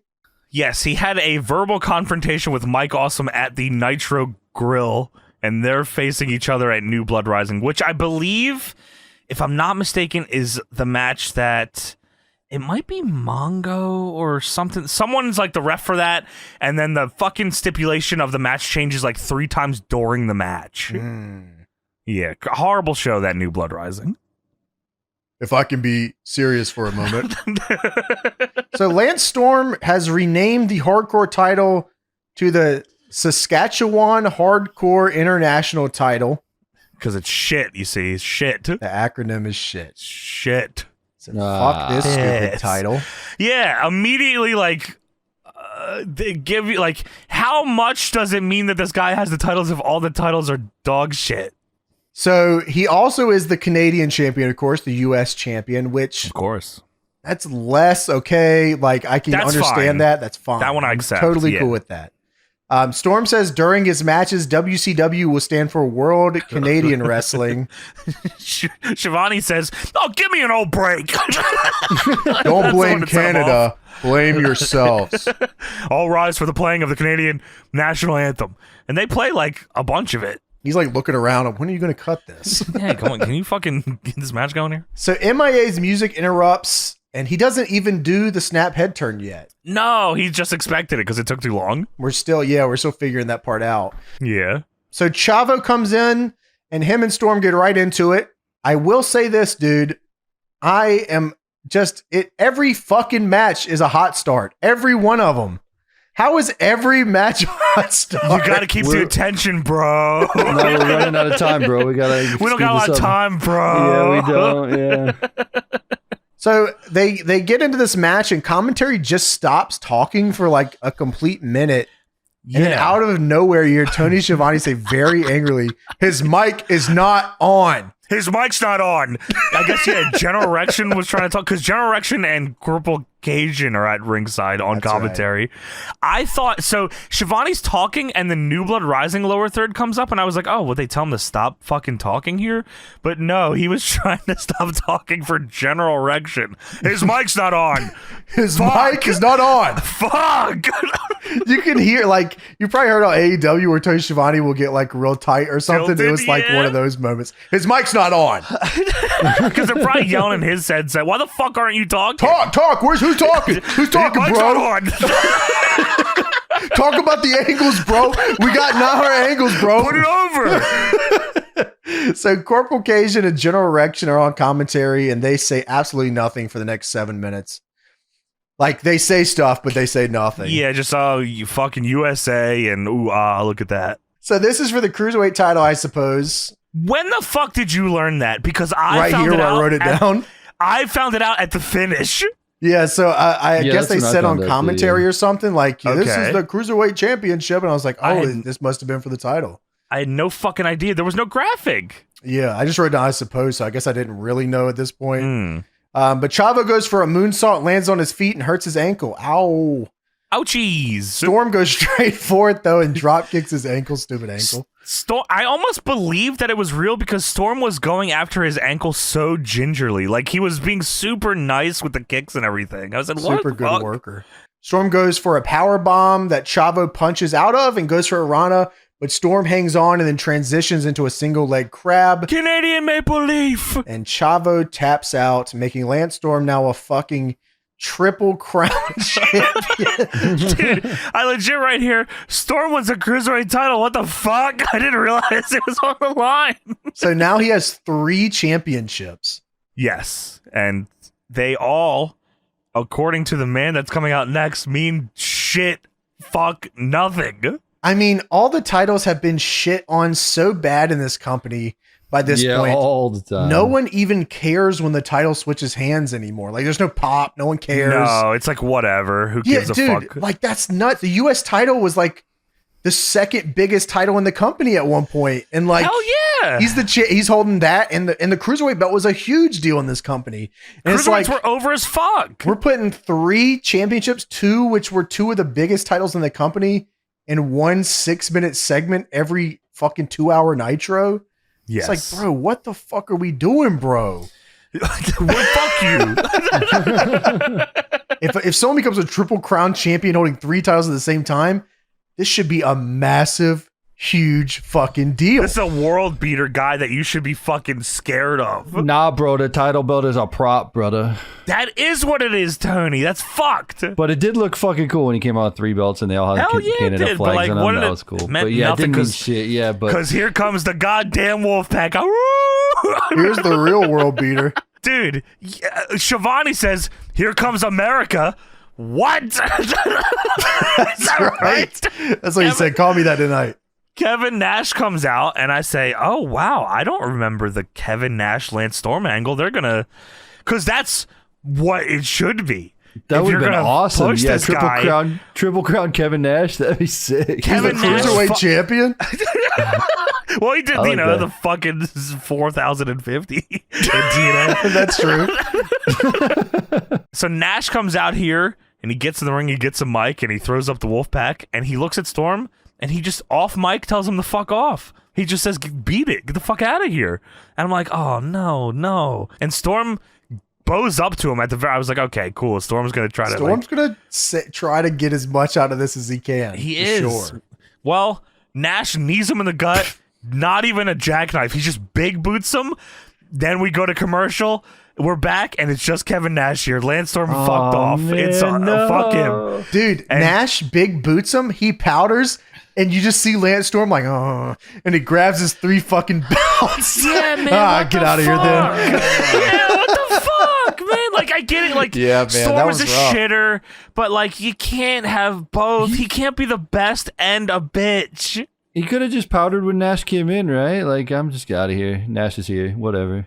Or just, why can't Nash Or he could have been at the top of the ramp. Nash comes out. They do a face-to-face. Nash gives him a little bumper. Like a little, like they have like a little stare, and then they move on. Because then it's like, oh, that's something you can call back to later, and then Storm can fucking have something to go after the pay-per-view, or even if you never get back to it, at least put Storm up there. Like, oh shit, him and Nash could dap him up too. He could dap him up. That'd be crazy. You're the man. Wolfpack. You're in the Wolfpack now, my brother. Throws up the Wolfpack. Click. Oh yeah, let's go. So Nash is in the ring, and Nash says, Oh, I do know. There's a saying in professional wrestling when 2 guys exchange words, and they say they work themselves into a shoot. Oh my God, dude. I watched the comments last week that Bill Goldberg made towards me, and I've been doing this now for 12 years, and in those 12 years, there's only one time that I wasn't a professional in this ring. There was a Canadian guy when I was in the WWF that decided it wasn't my night because we were in Montreal and it was his hometown.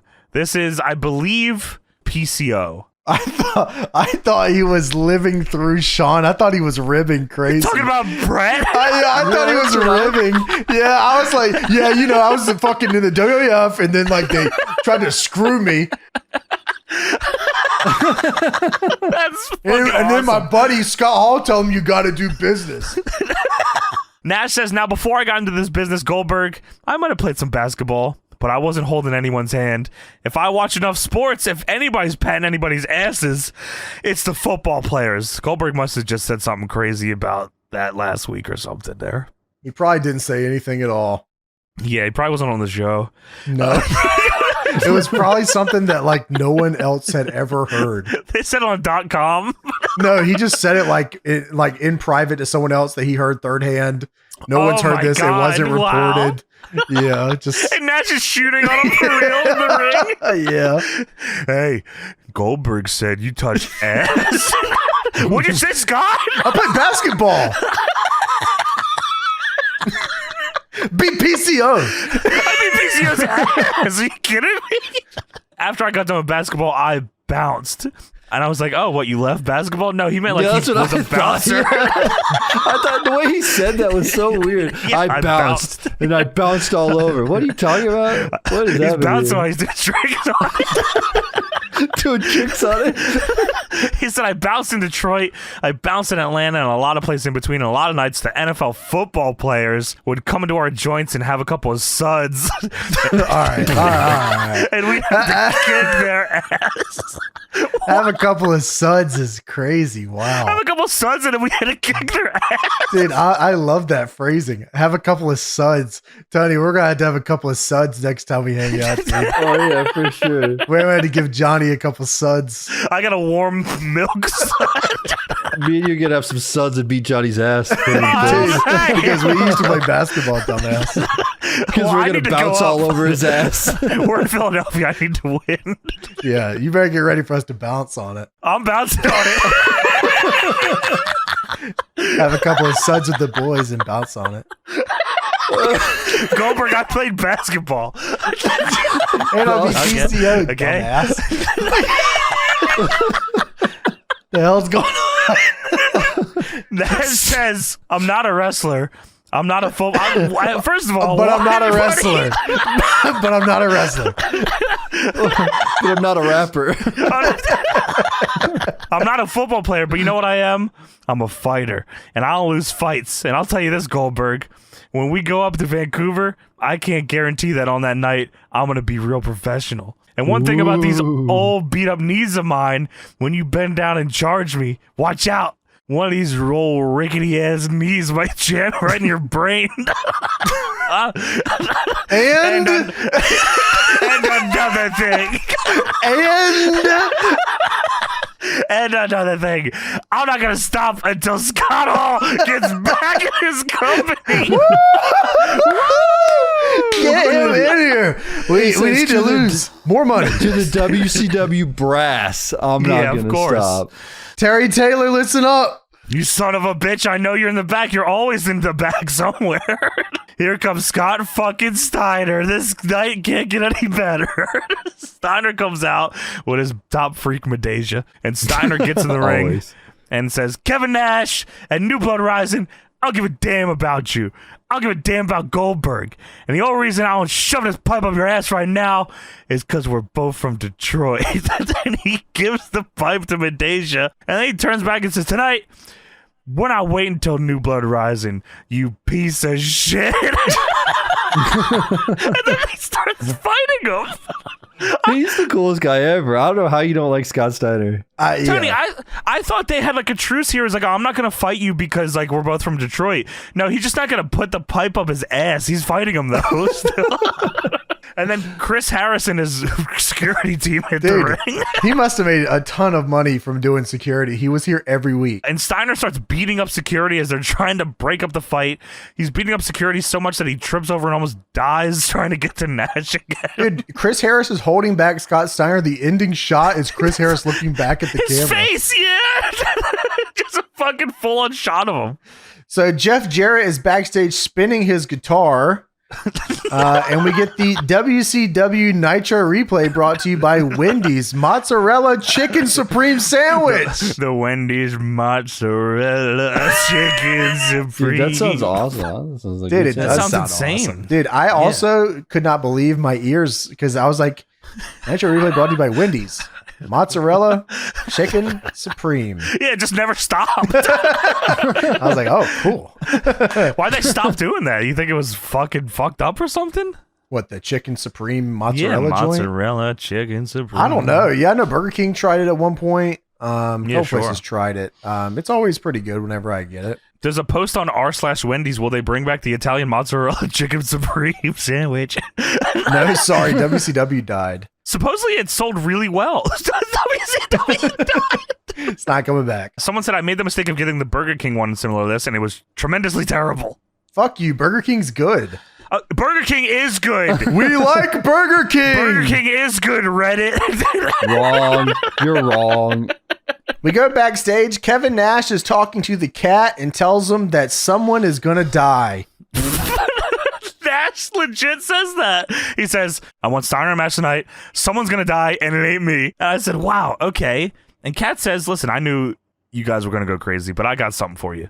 And he reaches under his desk and pulls out a straight jacket.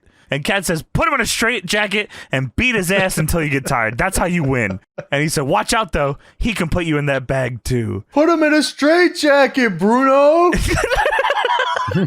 On commentary during the match, they say this is the first ever straight jacket match. So the first ever straight jacket match was randomly made by the Cat on the fly on a random fucking Nitro between Nash and Steiner. Here you go. Also, he can do it to you.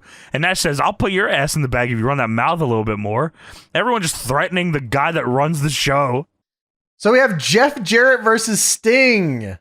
So Jarrett comes out and he's on the mic. He says, hey, Sting, I heard you're in the back looking for the chosen one. I've already sent Booker T's wife out of here tonight in an ambulance, and I'll be happy to do the same for you. You walk down that aisle, you can rappel from the ceiling. I don't care if you fly in here like Superman. The fact is, the chosen one is standing in the middle of the ring, calling your ass out, and I ain't got all night. So choke on that slap nut. I feel like singular slap nut is more insulting than slap nuts. It is very insulting.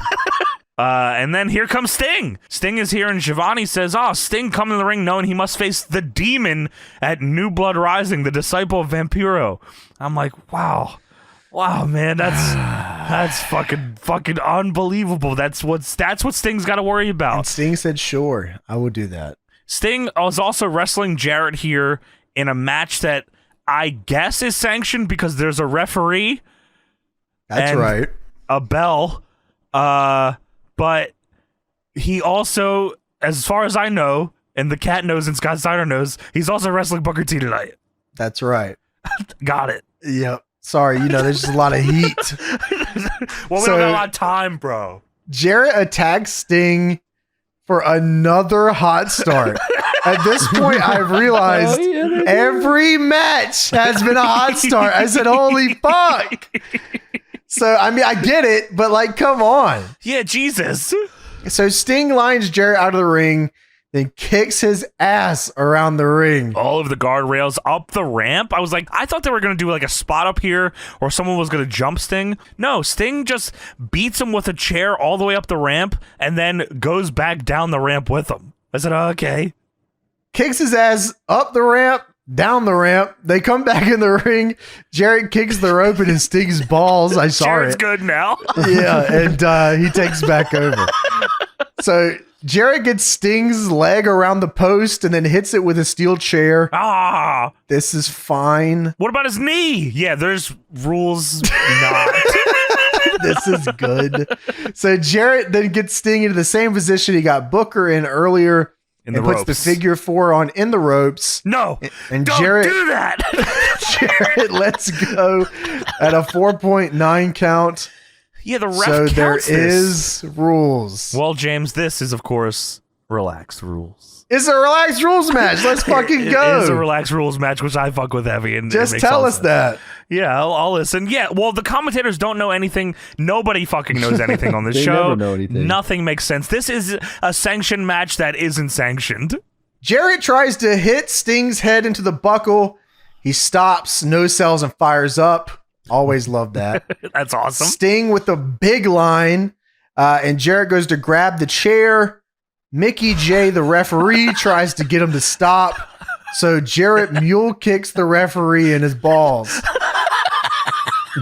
So and then Sting comes up, not having seen this, I guess, and then Jarrett backward style hits Sting in the head with the chair. And then the ref counts to 2 with his balls hurting. He has to and crawl Sting over with kicks hurt out. balls. Yeah. So Jarrett goes for a suplex on the chair. That's his big move, is the suplex on the chair, not the stroke. Not the stroke. The Correct. vertical suplex on the chair. Well, he's getting his move over, like Buff's like- got the double arm. Oh, of DDT course. coming here. Jeff's getting over the yeah. suplex. Well, Sting gets down out of the suplex and hits the death drop, and Jarrett's head clips the chair, and Sting gets the 3. Fuck yeah. I mean, I like the finish at the very least. But Jarrett definitely should have did the stroke, though, or tried to go for it. Okay. Sting is feuding with Vampiro and the Demon, Dale Correct. Torborg. Yes. Jeff Jarrett is feuding with Booker T for the world title. And has a match at the pay-per-view for this world title. Why did he just lose? Because Sting has to be up for his chance at the world title later tonight. But Jarrett has to be up. Because Jarrett- he is in the biggest feud for the world title. Jarrett gets the last laugh, of course, which is more Yes. important. Andy's a heel, so it don't matter. It's fine. Everything's fine. Like, if he's gonna be a chicken shit heel, then just let him be the chicken shit heel. Why did he just take that loss straight up? Couldn't Sting have won via disqualification? Why didn't Jarrett just leave this match? Yeah, why did Jarrett partake in this match? Who gives a fuck about this match? You have a guaranteed title shot. What are you doing? Like, Jarrett doesn't have any, like, he's not like a wrestler's wrestler, He Sure, attacks he's not women Lance with a Storm. guitar, and and he wants to win against Booker by using Vince Russo to beat him. Like, yes, I will wrestle you, Sting. And I'll lose. Jeff Jarrett is now being attended to by medics in the ring because he's fucked. So we go backstage and an ambulance pulls away, and then a Booker's car pulls up. Booker's car pulls up. He's back in the same spot. Tony, he fucking He illegally parks again. Maybe that's like his spot though. Like I'm. That's where Valet told him to park, Tony. Yeah. Dude, it's the guy from the arena. He's like, just park there. Yeah, you're on the list. You park there. That's a good spot for you. I like you're on tab 2 of the list. Moses, where's my car? Oh, it's spot 22. Oh! Why me? Oh, thanks. 22. Of all people that I would expect to come up to talk to Booker T here, it's the man, the myth, the legend, the man of the hour, the backstage GOAT. It's Terry fucking Taylor. Terry Taylor says, yo, that was fucking Jeff Jarrett in the ambulance right there. He said, dude, that shit was sweet. Dude, it's funny as shit. Booker says, where's Jarrett? Terry Taylor says, oh, Sting death drop him on a chair is sweet as shit. Yeah, you should have seen that. Awesome. That was sick. Booker says, where's Sting? He's up there upstairs. Just fucking go on now. Get over there. So now we have Chronic versus Great Muta and Vampiro versus Mark Jindrak and Sean O'Haire and Perfect Event are on commentary. I thought Perfect Event were coming out for this match, but That's they what were I not. thought. That's what I thought. They were coming out for commentary. Also, Great Muta and Vampiro are not. So this is to build for a match at New Blood Rising, which is a 4 corners match for the tag titles with Chronic, the Perfect Event, Sean O'Haire and Jindrak, and the Misfits in Action. So Muta and Vampiro have nothing to do with any of this. And they just lost. And they just lost a shot at the titles, which they recap here. They lost a shot on Thunder after they attacked Chronic backstage, and then they lose. So they beat him up backstage, lose the match, then they get a return title shot the next Nitro, also with Jindrak and O'Haire, who are getting shots at the pay-per-view, and also another team getting shots at the pay-per-view are on commentary. Is everyone cool here? Yeah. What about Chronic shirts? Brian Adams has a Chronic 419 shirt, which is based because could you spare a minute? I mean, come on. That's awesome. That is awesome. And Brian Clark has a shirt that on the front says, it's all about Chronic. And the back says, Adams and Clark, the token champions. I've done a full 180 on Chronic. I love this fucking team. That is my good team. So every story about them is awesome. You bring the dead, we'll bring the lock. This is a world. Okay, so we actually get the world tag title thing, right? That's how I knew it was a title match. Right. We get the actual on screen, but which we didn't get for the cruiserweight title match. And I was like, oh shit, we got the on screen. Maybe there won't be a hot start. I was wrong. There's a hot start between the guys that aren't the champions. Neither of them. So Jindrak and O'Haire hot start against Muta and Vampiro. Vampiro, who lost on Thunder. Vampiro looks like he is in another world here. I mean, okay. So he definitely is here, but at the end of the show, I mean, he is totally out of it by that point. He's fucked. Yeah. So yeah, Perfect Event are on commentary here. This is a 3-way tag match. Shirtless, which made me think they were wrestling. They're not. They're not. Brian Clark and Mark Jindrak start off in this match. And there's a lot of shit with a lot of not tagging. So Brian Clark hits a Cobra Clutch Uranagi, goes for a pin, but Vampiro tagged himself in. They don't say that on commentary, so all I see is him sitting in a pin as Vampiro tries to set up this leg drop forever. The ref is not counting. Yeah, this is a spot you have to explain on commentary or it looks fucking ridiculous. Well, they're too busy fucking, Sean Stasiak and Chuck Palumbo are too busy talking endlessly. They talk this whole match. They call Tony Schiavone Tony Jabroni for 10 minutes. And on commentary Thanks for the money, dummies. Stasiak on commentary says that Jindrak and O'Hare are so green that they're blue. This is fucking crazy. Dude, everyone in the AOL chat room was fucking dying at that one. I mean, they're popping off crazy for that one for sure. Dude, so Great Muta is in this match, by the way. Dude, He's like doing Muta moves. Great Muta is like one of the most legendary dudes ever. And he's in here with Mark Jindrak. And the only thing that they talk about in this match is, do you fucking see what this dude looks like? Look how crazy this fucking freak is. It just zooms in on the top of his head. Dude, chill out, please. He's already had a run in like the early 90s here. He's done like a legendary fucking New Japan run. He's multiple time IWGP champion by this time, right? Like, and he's a fucking just crazy. Look at this fucking, look at Vampiro's He's a freak friend. Yeah, like what the fuck? Look at this juggalo. Yeah, so Great Muta, which is he lost on Thunder. Great Muta lost on Thunder. He to lost Brian on Adams.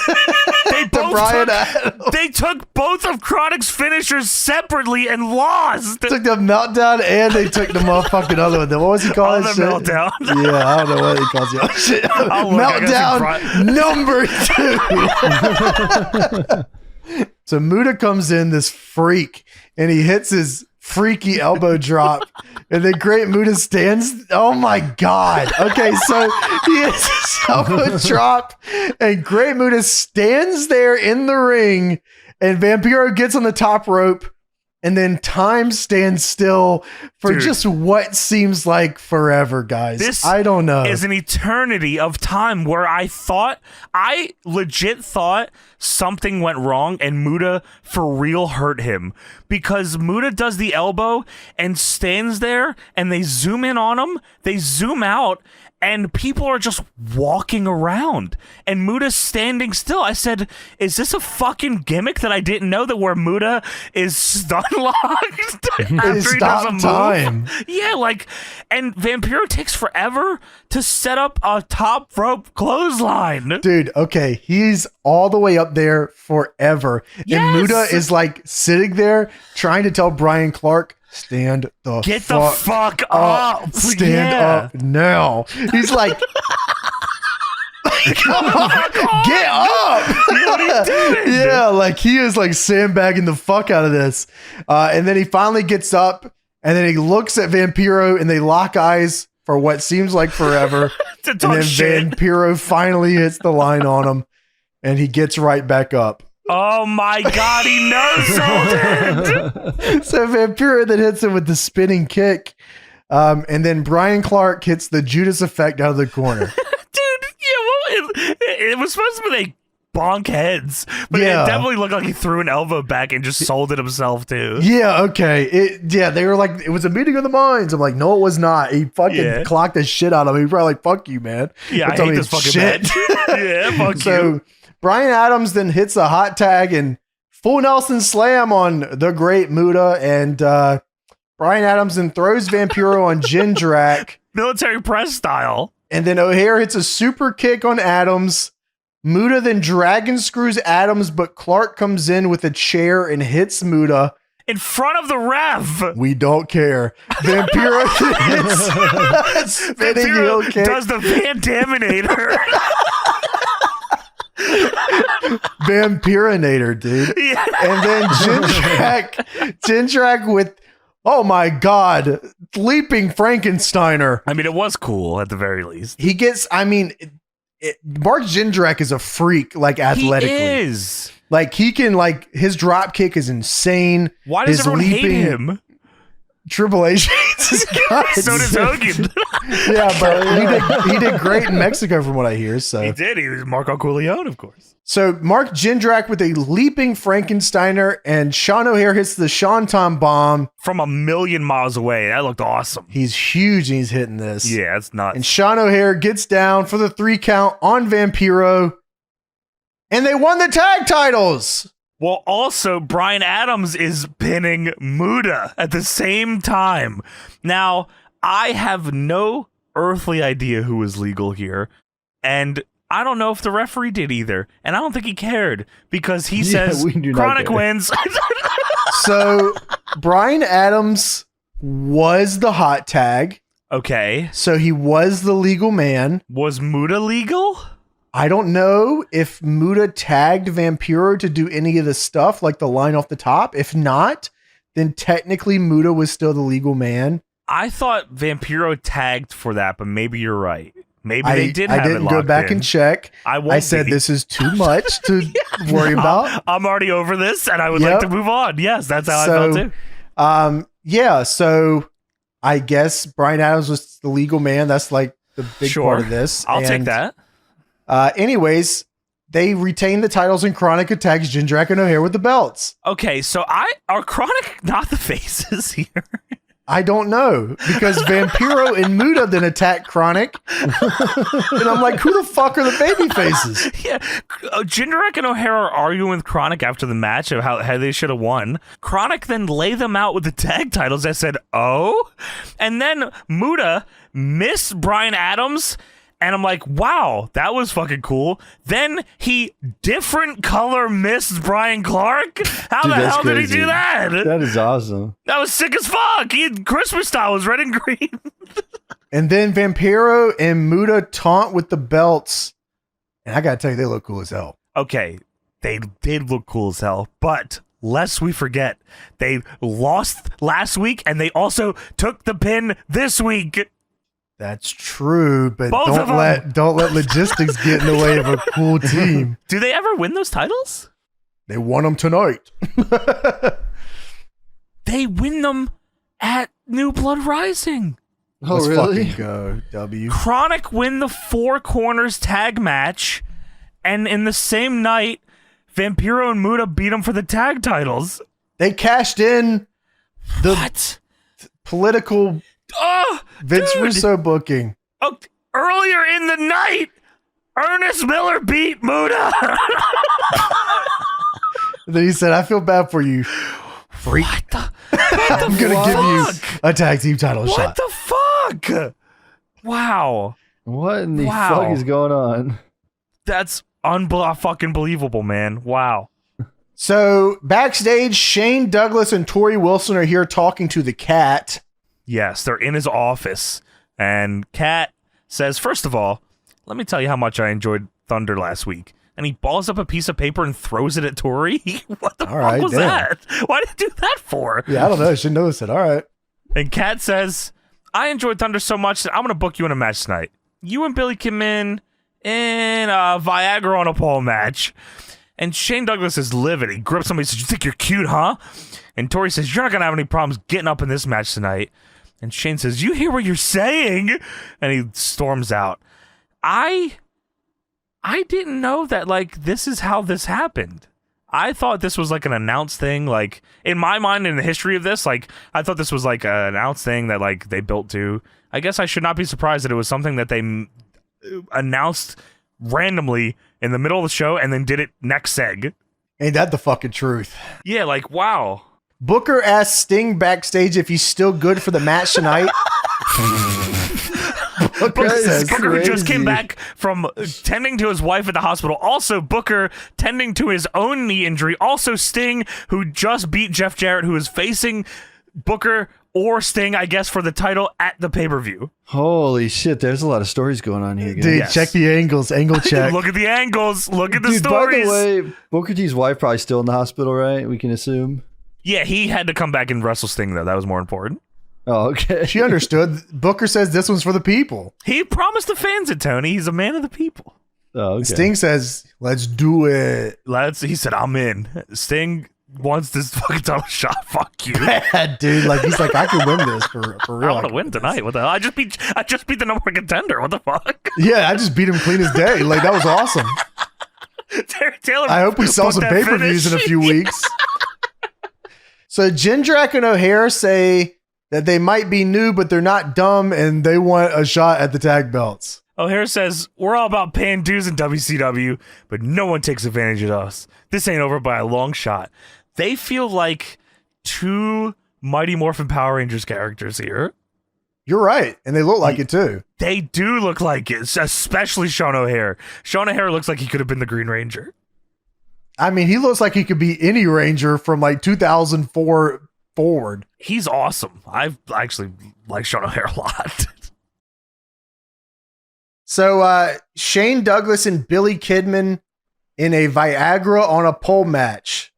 Keep in mind, by the way, that this is a serious heated feud between these two guys. Yes, it is. This is an angle that they've been going with. Like last Monday, they showed a tape from Billy Kidman because he has the kid cam, of course. And the tape was he fucked Tori Wilson.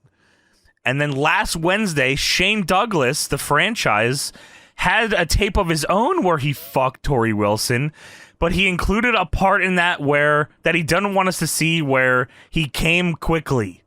And that's why... Oh, was it he came quickly? I thought it was he couldn't get it up. Oh, yeah, maybe that's what it was. I thought he couldn't get a boner. They said it's shortcomings, so I thought that's what that was referencing. Oh, but sure. Maybe you're right. I guess that would make more sense for Viagra. Not like literal cum. I thought that was the innuendo. The implications? There. Yes, the implications. Well, those will get you. Of course. Cut the damn music. Come on, just say fucking. Why can't the franchise just say fucking? There's it's got to be the largest container. It's not even a bottle. It's like a container. It's huge. It's the biggest thing of Viagra I've ever seen, ever. And it says all caps Viagra on it. And the franchise says, I bet you Cincinnati morons think it's pretty damn cute that the cat booked a Viagra on a pole match. Well, I don't blame the commissioner. I blame that stinking son of a bitch, Billy Kidman.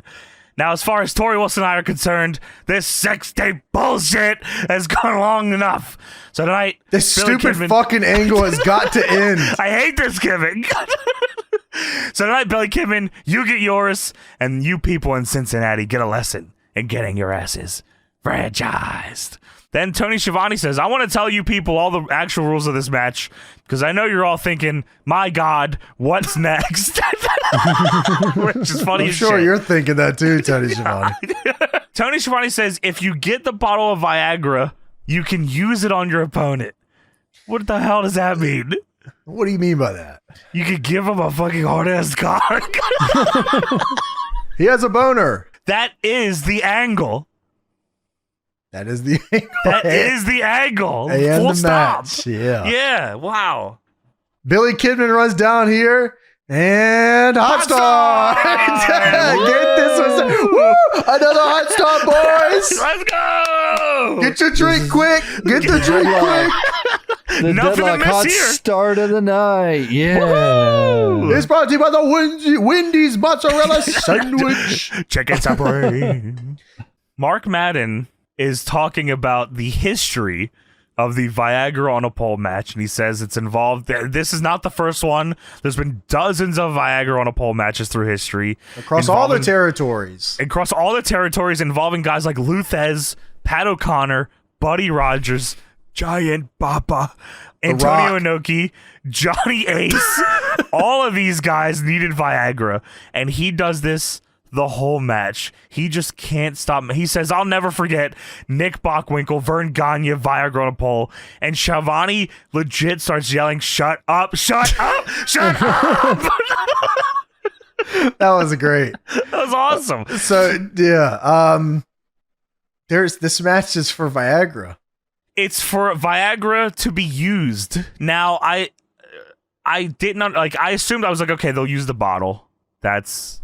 Then it's a pinfall, because there was a pinfall in this match. Billy Kidman pins him in this match. I mean, he got the one off the crossbody. And it was counted. I wrote that down too. I was like, I wrote hits of diving crossbody for one. So there are fucking pinfalls before they even attempted to go for this Viagra thing. So again, another match where the referee, participants, and commentators all don't know what the fuck is going on. Don't let the rules get in the way of a hard cock. Or a hot angle. Many of them. So the franchise hits 2 suplexes and a Falcon Arrow. That was and cool. Then it goes straight into a super tight shot of the Viagra that's on the pole. Of course. Kidman It's time hits for the fucking franchiser. Kidman hits a drop kick and kip up. Or franchise hits the Pittsburgh plunge. Yeah. Kidman then hits a power bomb. Because Tori franchise goes for the Viagra, of course, and he power bombs him out of the corner. Yeah, he wants it. Because to win, you gotta use it on your opponent, of course. I mean, from all accounts here, Billy Kidman was fine. His cock was good. His cock was just great, and also he could win by a pinfall. Only him. And then Shane Douglas, for all accounts, says that was a one-time thing. Why would he need the Viagra? It's just the concept of the match. So you do what the boss tells you to do. Mm-hmm.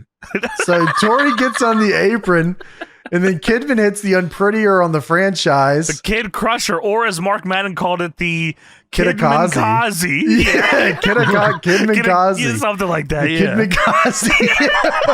Okay. I don't think it's called that. Wrong, bitch. Shut up. Shut up. Shut up. Starts beating him up. So yeah, man. Kidman gets the Viagra. He's got it. Now Kidman can use the Viagra either on himself or on Shane Douglas. But James, the referee or on Tori Wilson. The referee is distracted by Tori Wilson as he grabs the Viagra. This is vital. Or he could give it to the referee. he could give Mark anyone a hard-ass cock right now. Let's just pop a couple pills, get a hard-ass cock, continue wrestling. I mean, why the fuck not? Visser got a whole dude. push off this. Visser did this match all the time backstage. In the back. So, yeah, franchise, as the ref is distracted by Tori Wilson, franchise hits the franchiser, and the bottle fucking explodes. Kidman's holding the big ass bottle, a glass bottle of Viagra, which is also insane. Franchise hits the franchiser, and Kidman, in trying to fall back, because the franchiser's the bareback. I don't know how to describe this. It's a fucking jawbreaker. Yeah, exactly. And in trying to fall backwards to sell this, Kidman breaks this over the back of Shane Douglas's neck, and it cuts the shit out of him. He's bleeding from this. From the Viagra. It cut the shit out of him as hard as fuck. And so franchise grabs the broken part of the bottle that says Viagra. The referee is no longer distracted. He turns around, holds up the Viagra text, and this match is over. Franchise wins. What are the fucking rules? And I am so fucking confused. Like, I'm already confused at the concept. I'm even more confused at how there is so fucking little discussion being had. Who is producing this? Johnny fucking Ace, what are you doing? Dude, okay, so we watched an On a Pole match recently, and we talked about it, where it was like, okay, so like it's kind of dumb that like someone can get it down, the ref can see them get it down, and then the other guy can use it once it's down, right? Yes, that is silly. And like, okay, like why wouldn't the match, sometimes you just wonder why wouldn't the match just end if he got the thing down? Like, who cares? Right. But like, and we thought, okay, we came to the conclusion that like On a Pole matches were going to end by pinfall. And now we're told they don't end by pinfall. You can pin during the match, but not the end of the match. Is it by pin? Is it like a TNA Royal Rumble, like by pinfall or grabbing the Viagra? Can you just bypass the Viagra? They don't know. Yeah, you can just ignore the step. Like a cage match, by pinfall or escape, that's... This is like, these are Southeastern Viagra on a Pole rule sets. Yes, correct. Okay. Yeah. New York style rules, Pinfall's on, is what this is. Yes. Good. Which happens. I mean, it happens here. It happened fucking here. Yeah, so franchise won by holding a piece of a broken Viagra bottle. The match ends, and Billy Kidman is now laying face first in a big pile of Viagra, so big of a pile that it is now in his mouth, and the commentators are concerned that Billy Kidman is choking on Viagra pills, and there is a concern that he may need to get his stomach pumped because he's overdosing on Viagra. Yeah, that's no joke. They say it's no joke. We don't joke about overdosing. This is serious. They say that. This is a serious help. problem here. He might need to go to the hospital. What the fuck? I mean, he got a lot of the Viagra in his mouth, that's for sure. He was swallowing that shit crazy, He's gonna have man. a hard cock all night. But thankfully, luckily for us and the listeners, this is followed up upon tonight. Yeah, great. I'm glad to see that. So we get Major Guns and Miss Hancock getting ready for their hardcore match later. There are more matches on this show. I mean, there are a ton of more matches here on this show. During that match. You better chalk in like, hey, dude, come on, guys. We're getting started.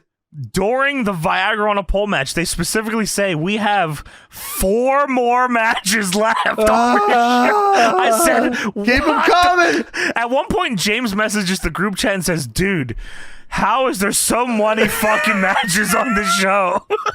Dude, I was watching the tag match, and I was like, all right, all right, we're going. We're doing, like, this is getting towards the end, right? We're getting towards the, like, Sting match or I whatever. Thought so too. And then I go, oh, shit, we haven't even done the Viagra on a pole match. That's the whole reason we watched this show for. Yeah. We haven't got there yet. Holy Tony, shit. I had to pause and, like, do the thing where you hover over the timeline to see the little picture of what's going on to make sure I sent the right episode. Because I was like, is the Viagra thing even on this fucking show? It is. They finish it in one seg. It's a minuscule part of this fucking show. It means nothing. Right. Yeah, you're right. Wow. The match existed so they could do the pre-tape they have later here. Yes, it was for the joke that they fucking do at the end. So Nash is getting the straitjacket ready while Scott Steiner is doing curls with Medeja. And Medeja says, "Wow, you fucking big as shit. Look at you." Vascular. So we have Major Guns versus Miss Hancock, which gets hot started. Dude, this is James. There's no way. There's no way this hardcore match gets hot. No, it does, but there's no way they do another hot start. This could be the most hottest of starts ever, Tony. This hardcore match gets hot started in the locker room. Don't call this a match. Don't call this a fucking match. There's a finish, Tony. Don't you dare call this a match. There's a finish with a ref and a pinfall. Miss Hancock walks into the locker room where Major Guns is, and she says, "Oh, look who it is!" And then she says something about makeup, and Major Guns fucking makeup. That's what she fucking said. Good fucking makeup. And Major Guns says, "Oh, you think so, you little gold digging little wench?" And Stacy pushes Major Guns down. Miss Hancock is Stacy Keibler, for those that don't know. Stacy pushes Major Guns down and says, "I'll see you later, ass." It slaps her ass. It slaps her ass.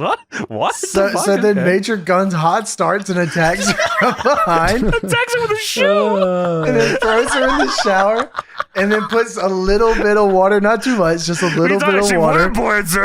Just a little bit of water, not too much. And then drags her out of the locker room and feeds her Twinkies. And dude, they fight to the catering table, and the commentators are ribbing Mark Madden crazy. They say, "Oh, they're at Mark Madden's catering table, and there's a bunch of Twinkies." Fuck you guys, I'm going home. Dude, screw you guys. Dude, so they're fucking, she's stuffing Twinkies into Stacy Keibler's mouth. Stacy then pours water, a pitcher of water over Major Gun's head, then tries to hit her with the pitcher. It misses her head and just breaks on the fucking floor. She definitely hits her head and she just no-sells it. Is that what happened? Okay. Ding. Anyways. Then Major Guns is rubbing cake in her face. Now all of a sudden I'm staring at the ring where the Wall and David Flair are fighting. Just for 1 second. Just for 1 second. Frame. Yeah, what the fuck? Because Major Guns has to throw a pie in her face. Yeah, so they're fighting backstage. She throws a fucking pie at her. Major Guns and Stacy then fight out to the stage. Now I'm looking at Sergeant AWOL pulling at a table as Stacy and Major Guns are coming to the ring. AWOL. I mean, you have to respect the thought because they said, we want to do a table spot. They're not going to be able to set up the table. Sergeant AWOL's whole gimmick is setting He's up a tableman. Yeah, that's right. He knows how to do this shit. You got to respect it. He said, bro, fucking this is a great idea, bro. Set up the table. There's a vision. And you know what? It went right. I mean, the table doesn't break entirely, but for what it was, why did Sergeant AWOL want to kick David Flair's ass? I imagine there was probably something to that. He's probably been putting David Flair through tables for 4 weeks now. Him and Crowbar just keeps running away from him. So AWOL sets up a table in the corner. David Flair cactus clotheslines AWOL over the top to get them out of the ring. Now Major Guns is trying to Irish whip Stacy into the table. Stacy counters. Major Guns goes into the table and it kind of breaks. It does. Then there's a big sign. There's a big sign in the crowd that says "Snoochie Boochie's Tony." Our match says it too. Which I enjoyed. Miss Hancock then unleashes her finisher, the Scoop Slam. Woo! And I know it's her finisher because she wins via pinfall with it. Woo! This is a match, Tony. Dude, this is a match. She hits the Fortnite dance on top of her. She does the grind, James. She does the fucking grind. Well, AWOL then scares Miss Hancock out of the ring. So, yeah, she she was taking her good old time to get out, and AWOL looked like an asshole trying to, like, intimidatingly walk towards her, and she was not selling him at all until he legit had to yell at her. So Booker and Sting are getting ready for their match. Now, I don't know if that's exactly what I'd say is happening here. Booker T is getting ready. What I saw is Sting taking his boots off. He's getting unready. He's putting his ass-kicking boots on, buddy. He had main event boots on, of course. That's right. I see, okay. So we go backstage. Billy Kidman is hard as fuck. Dude, Billy Kidman is walking backstage, and he's stopped by 3 Nitro girls. And one of them says, they all stop him, look at his cock, and say, how about you take us back to the hotel with you? And Kidman says, well, I've been having kind of a hard day. And they say, oh, we can tell. And they look at his cock. And Kidman looks at him and says, you want a ride? And they look at his cock and say, we'd love a ride. And then Kidman leaves with 3 Nitro girls because he's got a hard Viagra dick. Boom! Boom! This is the angle. This is the payoff. Angle over. There it is. Wow. We did it, boys. History. How does this company die? I don't understand. So now it's time for Scott Steiner versus Kevin Nash straight jacket match. Oh, hell yeah, there is. Scott Steiner promo here, too. It's a straight jacket match, and Steiner comes out, and he's on the mic, and he said, cut the music. Stealing franchise's shit. And he says, Bill Goldberg and Kevin Nash. Foot on the rope. Foot on the rope. He is foot on the rope, you're right. Bill Goldberg and Kevin Nash. I'm going to tell you the difference between me and you two guys. You see, in New Blood Rising, the highlight of your night will be beating the hell out of each other. And the highlight of my night is when I lead a show, because I never go home alone, because I'm hung like Holmes, and that's why all my freaks know there's nothing finer than doing the 69er with Scott Steiner. That's my goat. And for those that don't know, Holmes he's referencing is John Holmes, who was a legendary man with a huge cock, porn star. So Steiner... This is a match? Yeah. Hell yeah, it is. Okay, well, there's no bell and no ref. It's a straight jacket match. The rules are different. They explain the rules here. They go over the rules a lot here, actually. What are the rules? That you put the straight jacket on your opponent and you beat them until you get tired of beating them. So you decide when you win. It's not just putting them in the straight jacket wins. You decide you win. Yes. And your opponent agrees. So Nash comes in and we get a hot start. Dude, it was such a hot start, James, and I was like, oh, they forgot to ring the bell. Like, they're so into this. But no, there's no ref. There's no bell. And so much so, Nash and Steiner are trying to pin each other during the match. Yeah, they trade pinfall attempts. Nash sidewalk slamming a pin. Wait a minute, this is a straight jacket match. Whoops. I mean, Nash is the one that brought the goddamn straight jacket down to the ring. Yes. Nash gives him the measured elbow suck it combo in the corner. I love that shit. I love that so much. He puts the boot on Steiner in the corner, but Medeja grabs his hair and then Steiner low blows him and hits a belly to belly. And then Steiner goes for a pin and then counts his own fucking pin and then gets upset. He looks at the crowd as the pin isn't counted and he says, "This some bitch is pinned." So Steiner hits a Steiner line with elbow drop and push-ups. Theatrics. And he tells someone in the front row to fuck off. So Nash, you suck. Nash hits a big boot and it snake eyes Steiner and he hits a choke slam. Medeja then comes in and hits Nash with a chair on the back real soft. Just the shittiest chair shot you could ever, like, picture the worst chair they shot say no ever. commentary. What a fucking shitty chair shot that was. Fuck you, Medeja. Didn't put your heart in that one. And then fire you. Nash turns around and hits her with a gnarly jackknife. He tried so hard to be nice with it, but she was like destined to take that like shit no matter what. Yeah. Because like he would have legit had to go to his knees for this to be nice. Like there was a point where Nash just couldn't bend down any further and she just had to take it. And no one even taught her how to bump or anything. She just takes it on her head. No, they just say, they just say cross your arms. That's it. Oh man, they forgot to tuck the chin part. Because dude, yeah, if she would have like tried to like not cross her arms, she would have thrown her arms back and broke her arms probably. You're probably. She would have tried to stop herself, right? Yeah, you're right. Yeah, so yeah, she was way up there. A big pop for taking the jackknife though. Yeah, I mean he brought her down as close as he could before letting her go.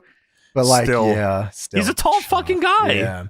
Nash goes to get Steiner in the jackknife, but Rick Steiner comes down and he eats a big boot. Get the fuck out of here, man. Fucking piece of shit. What are you fucking doing? So Nash then gets Rick Steiner in the jackknife, but then Scott Steiner hits him with the chair. Showed her how it's done. Hit him with that fucking chair. And then Steiner gets the Steiner recliner on Kevin Nash as Rick starts putting the straitjacket on Nash. I thought this wasn't going to work, but it actually did work because you put a straitjacket on from the front. So as I'm watching these two incredibly large men fumble around with this jacket, I'm reminded how stupid this is.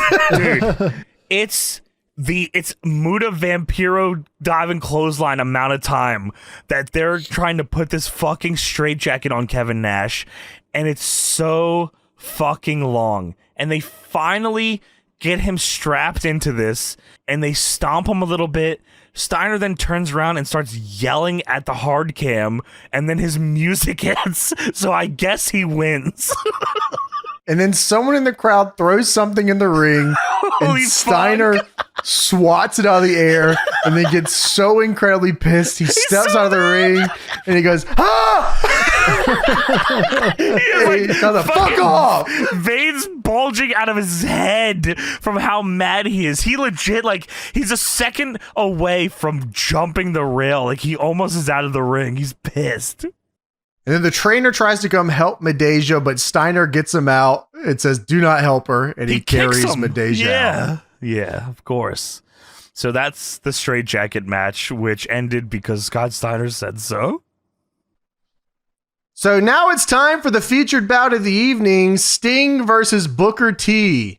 Somehow we've seen these guys 500 times this episode. Unbelievable amount. And I'm actually surprised that the match happens and it doesn't hot start. Unbelievable. It starts with wow. Yeah, I mean, like they did it. It starts with a handshake. Starts with a clean handshake but I bet there had to have been a discussion of how to start this hot, but they had to ultimately be like, these guys are both faces and they're friends. We can't fucking do it. So Sting and Booker handshake. Yes. They start with an international. I couldn't fucking believe my eyes. We're cooking. Sting gets a running line out of the corner, goes for the deathlock early, but Booker gets the ropes. And Sting lets go because he's a face. He's a good guy, and he knows he got the ropes. This is for the title, right? I didn't see a world title stinger, but I think it is for the world title. I think that's what the whole deal was, right? He wanted the title match. That was I think so. For the people. I think so too. But I don't know if there was a stinger. Stinger. So someone in the arena at this point also has an air horn, which I thought was funny.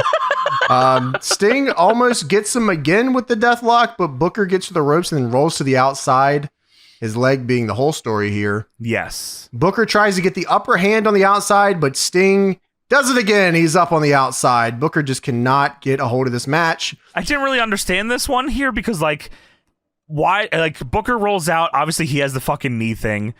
I don't know if Sting should have went out to kick his ass, and I don't know if he should have sent him into the guardrail. Well, Booker tried to send him into the guardrail, and he reverse Irish whipped it. Yeah, why? He was only trying to protect himself. Let him come back in.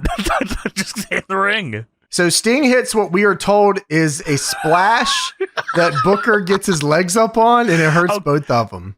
What did you think this was? I thought he had a King Kong knee drop off the top. I thought he jumped and doesn't jump very often. So it was when you jump and get too much air, so you lose control of your body. And he just was flailing his arms. And Booker T didn't know it was what was coming, so he just laid there in a fetal position and took it. Because that's what fucking happened. Booker does not get his knees up. He takes it on his side. Shit hurt. Yeah, it hurt both of them. So Booker hits the axe kick, and then they cross-body each other for a double down. Which I thought it was a Sting crossbody and Booker going for the flying forearm because it looked like he fucking hit Sting in the head. Yeah, he was holding his head. Yeah. Sting rolls out of the ring. Well, Sting jumps over Booker and rolls to the other side of the ring and then rolls out of the ring. And then he gets dragged under the fucking ring by an arm. And commentary says, what the hell is that? He drags him under the ring and everyone's confused. And then Sting is then pushed out from under the ring. He doesn't escape.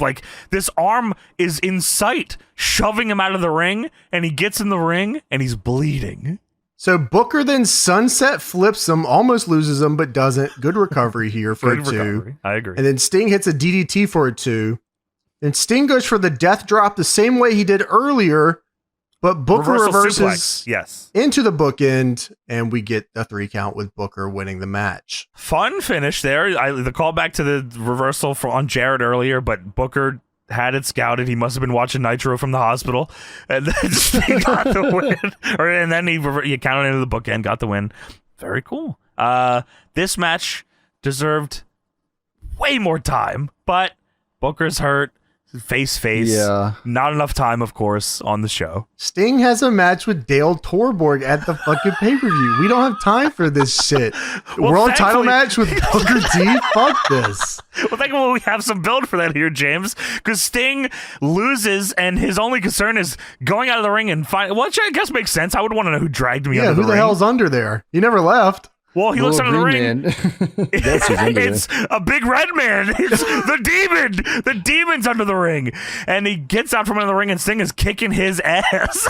Sting just kicks the demon's ass. That's the man who used to be Dale Torborg. He's the demon now. He kicks his ass. And then Vampiro, who is just fucked. Oh my God. He is so gone. He takes his time to get down here with Muta.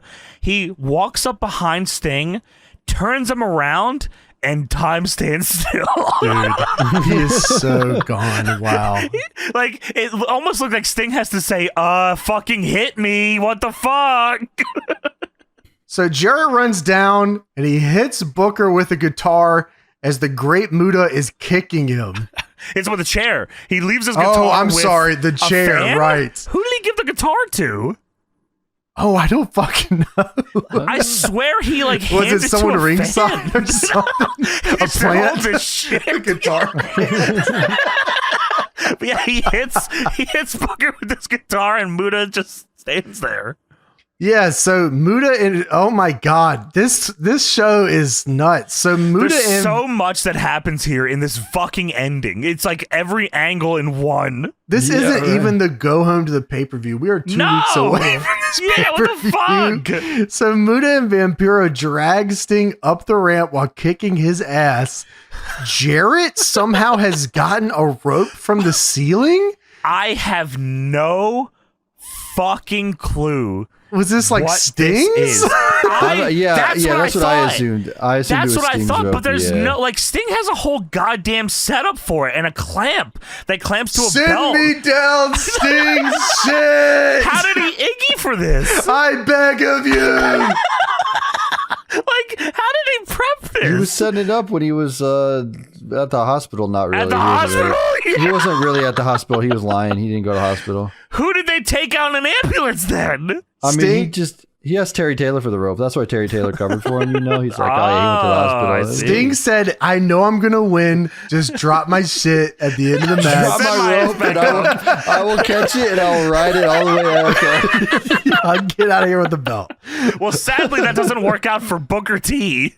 No, he ties Booker T's hurt leg to the rope, and then it pulls Booker T's leg only up.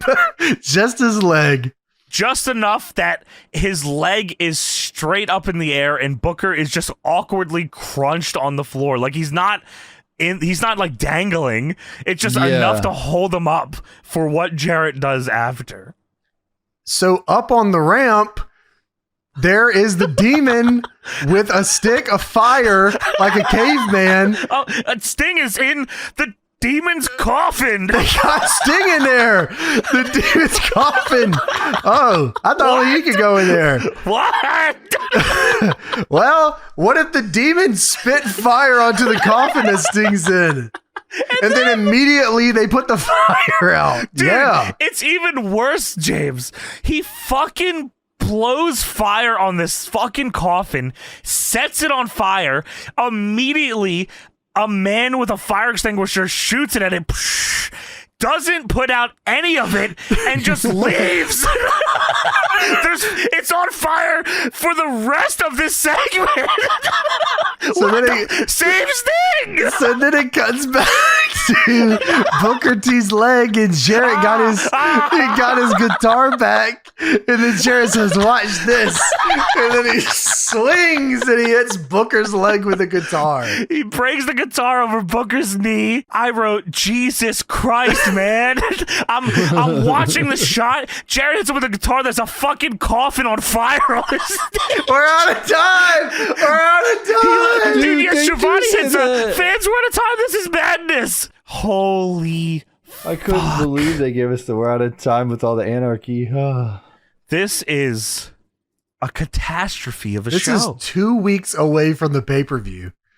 Like, this is a fucking catastrophe, man. They're going to have like at least 4 more shows before the pay-per-view. Oh my God, you're right. Yeah, and like these, under Russo, Nitro and Thunder angles like continued on these shows. So like, yes, we're going to get 4 more shows before we get to the pay-per-view between Sting and Dale Torborg.